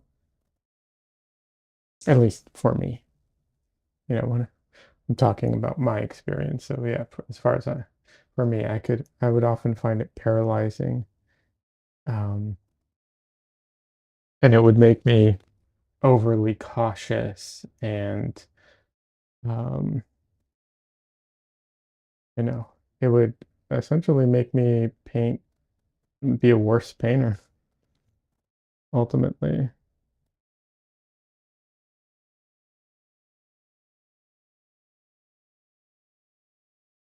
Your painting boyfriend says, loving the colors on this. Oh, thank you. Appreciate that. How are you doing today?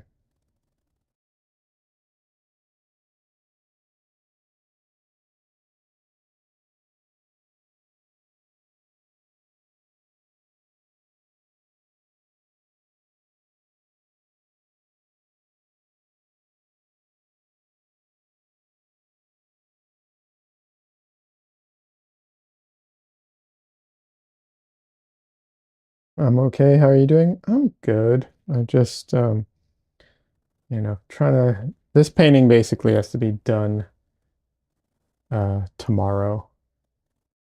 So, just working on it, plugging away. Um,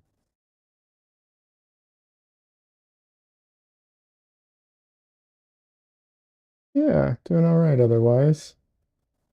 Um, things have been all right, busy, like I said, trying to get this done.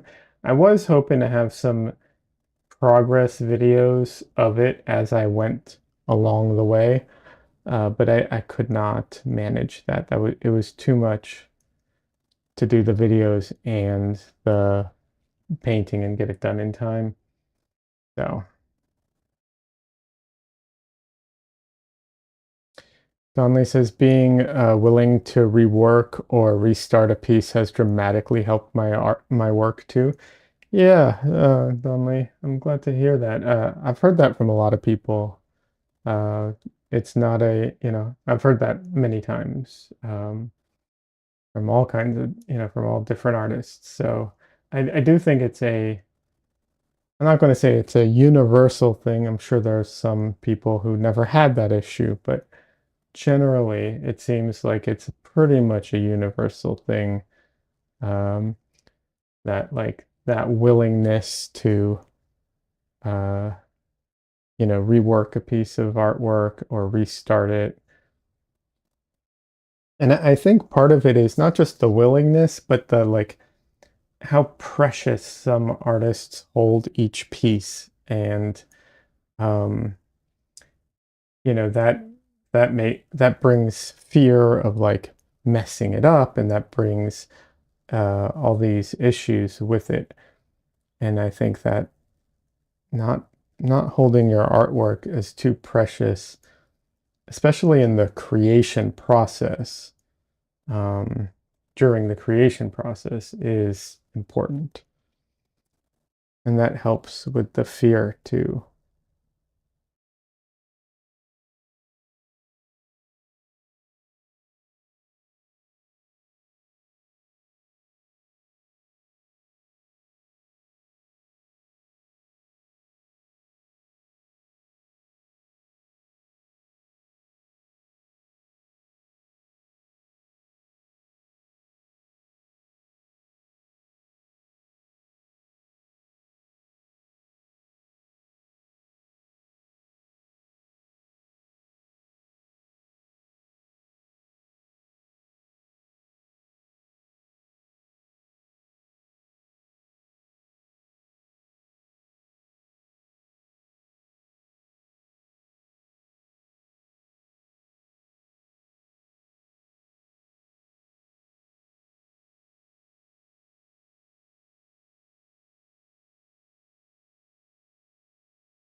A lot of the colors in her hair specifically, but a lot of colors in this painting overall are surprisingly just like a grayed out version of like the local, a lot of the other colors.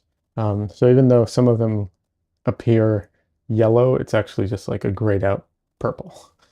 It is very, very confusing.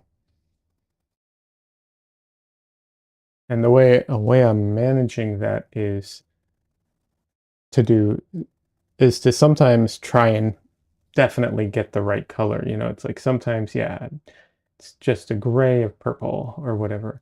But sometimes it's like, nope, even though I know it's technically a gray of purple, I see it as more of a yellow. So I'm going to add some yellow to the mix and warm it up. Uh, there's a few reasons for that. One, I'm not trying to recreate the photo, I'm trying to make a painting. And two, it's also worth remembering that our, what the program thinks a color is and what the screen is putting out aren't always the same thing unless your screen is very, very accurate and color calibrated.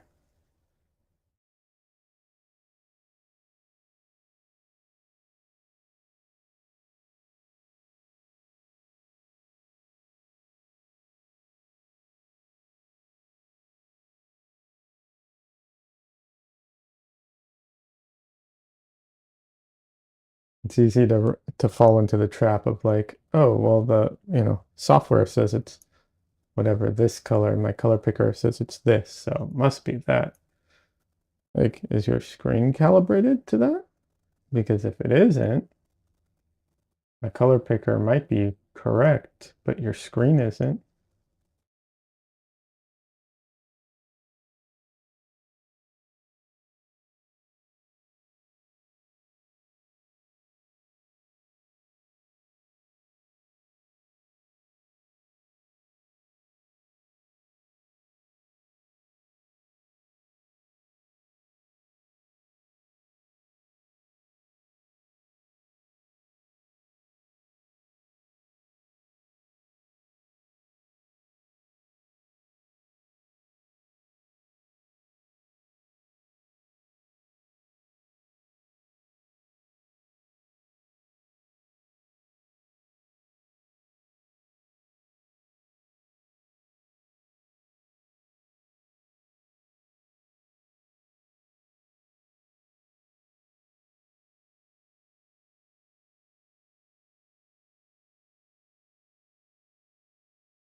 Sorry if I'm not the most talkative today. I don't mind talking, but I am also very focused. So trying to do the like running narrative and self-talk is a little bit harder for me today, without having like a conversation, I guess.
Yeah, I'm going to have to stop at some point and clean up my palette a little because I'm running out of space to make clean mixes.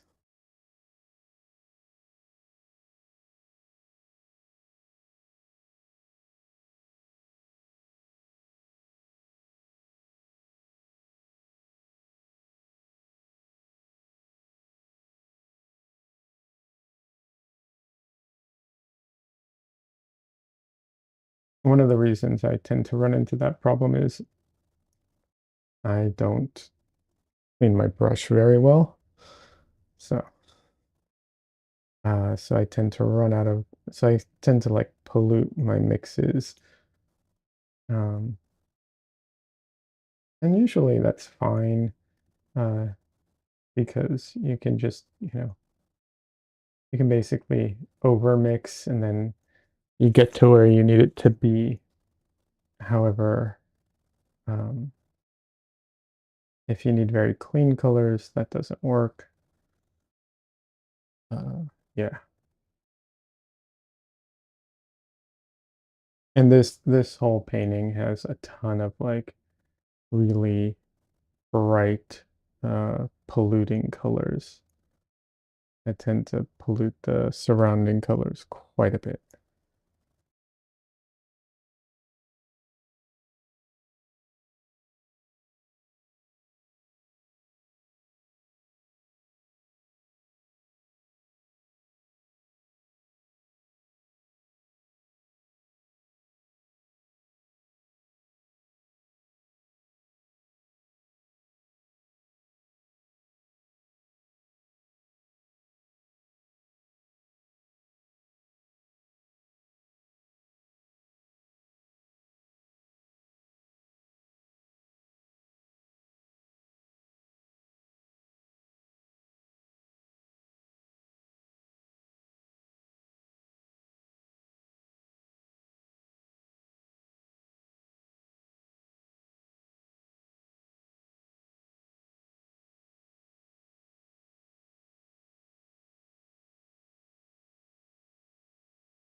That might be a little too much, but oh well. Yeah, it's too much, but oh well. I will blend it out.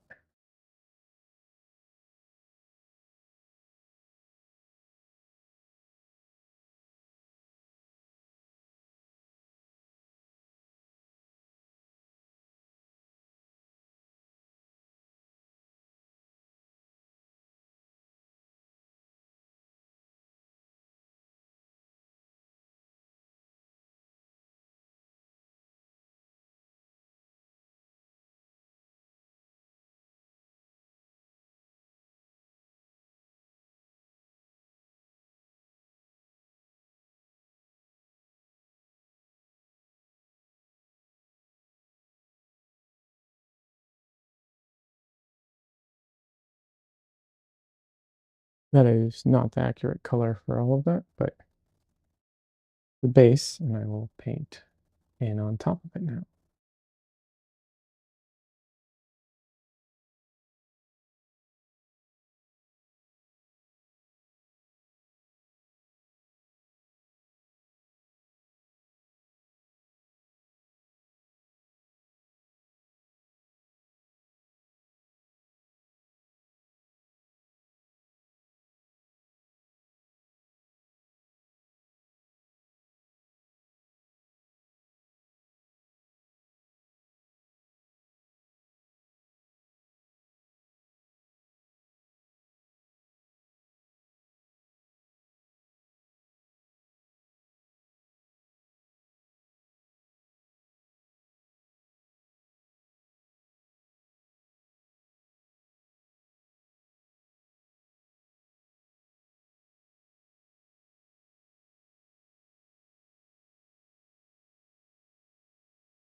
The anatomy of the face is obviously very delicate and complicated. There's a lot of like little muscles, um, and some things that we don't see that often as artists, unless is something that you focus on, is like certain muscles that activate when do different expressions. A lot of times some artists don't study those as much.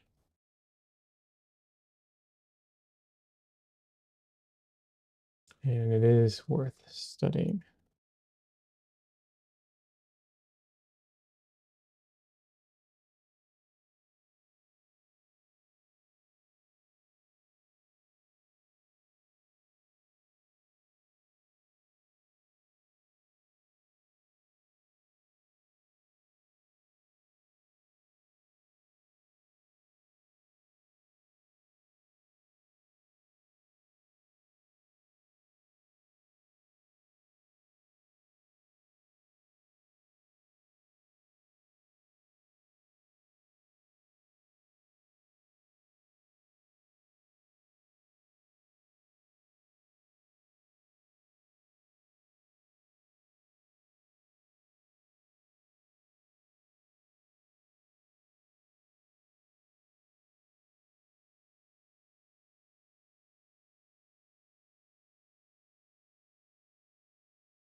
Donnelly says, what muscles?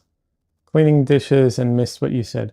I was talking about the face and how there's so many little muscles in the face that a lot of times artists don't practice or study as much, especially for different expressions. Um, it. So like she has this little right here. You can see it right there.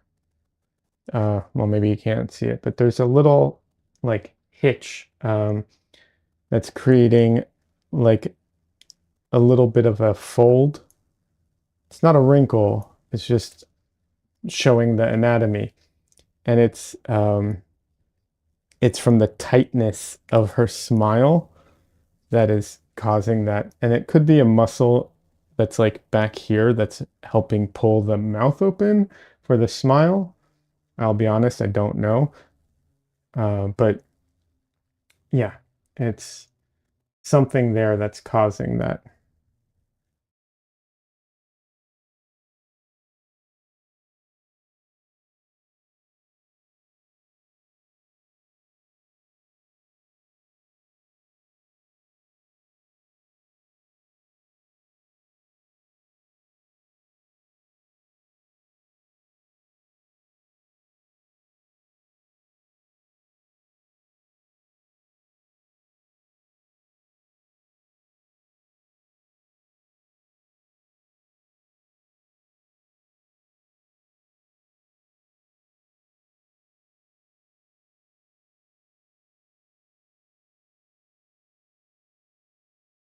So practicing people with different expressions and stuff like that is really good to do. Some artists definitely do that. Some artists don't at all. So, it just kind of depends.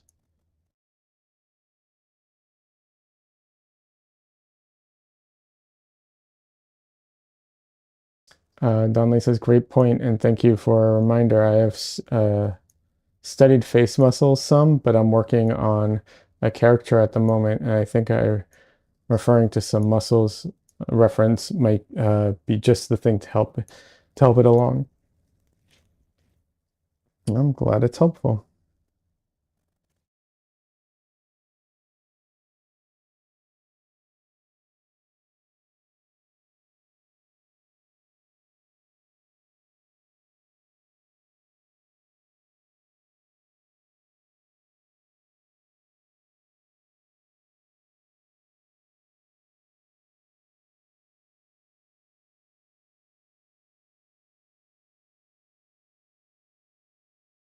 A lot of people who do like animation or um, concept art, stuff like that, a lot of times they will practice a lot of like facial expressions and stuff like that. Um, but a lot of fine artists will not.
See, all the scraped paint is now back and covered. It's not finished or perfect, but it's all there at least now. All right. Where are we at time-wise? Almost 2.5 hours. Yeah.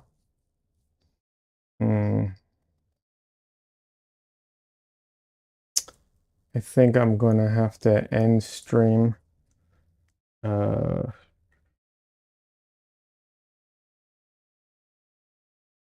This still needs a lot more work, but I think I might have to end stream, take a break, eat something, and then get back to it.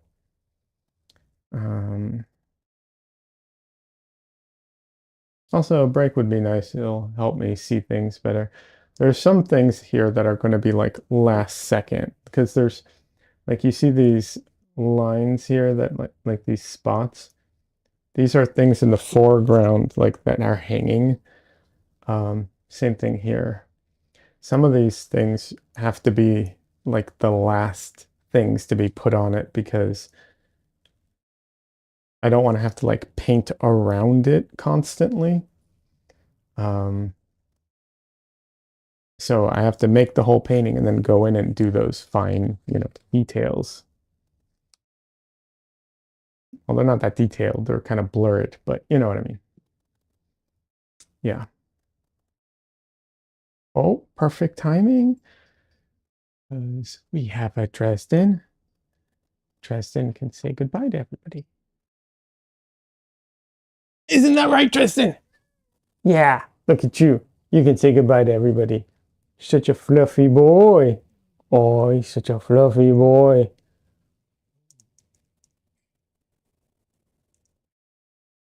Yeah. Nice little boy. You should look at camera. You have such a pretty face.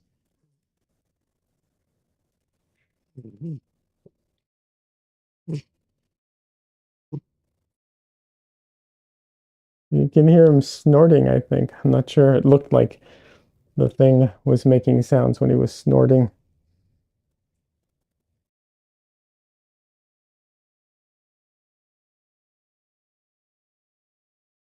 Heather says it's fun to see you paint in a bigger size. Oh, thank you. Yeah.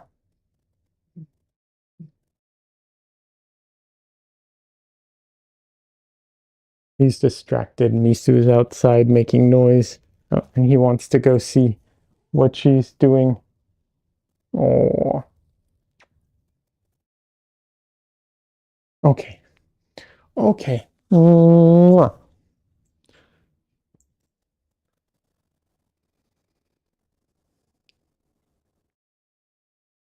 Family says Leah declares the stream shall end, and the internet said, let there be Dresden. Yeah. All right, everyone.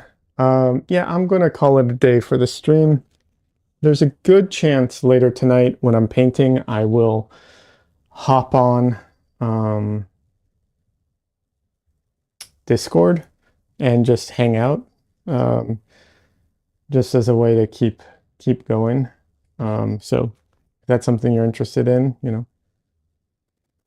keep an eye out for that, I guess, later in a couple hours. But yeah, anyways, thank you all. Thank you everyone for hanging out, for subscribing, for liking, doing all the, YouTube-y things. Yeah, and Heather says, have a good rest of your night. Yeah, have a good rest of your weekend, everyone. Everyone who has a long weekend, have a great long weekend. And yeah, um, that's all I got for now. More videos coming next week. What I'll probably do is break up this painting into a couple videos and then get back to the daily painting type of thing. Yeah. Oh, Des says, uh, gotta keep awake. Snowstorm. Okay. Well, I hope it goes well. But yeah, have a good one, everyone.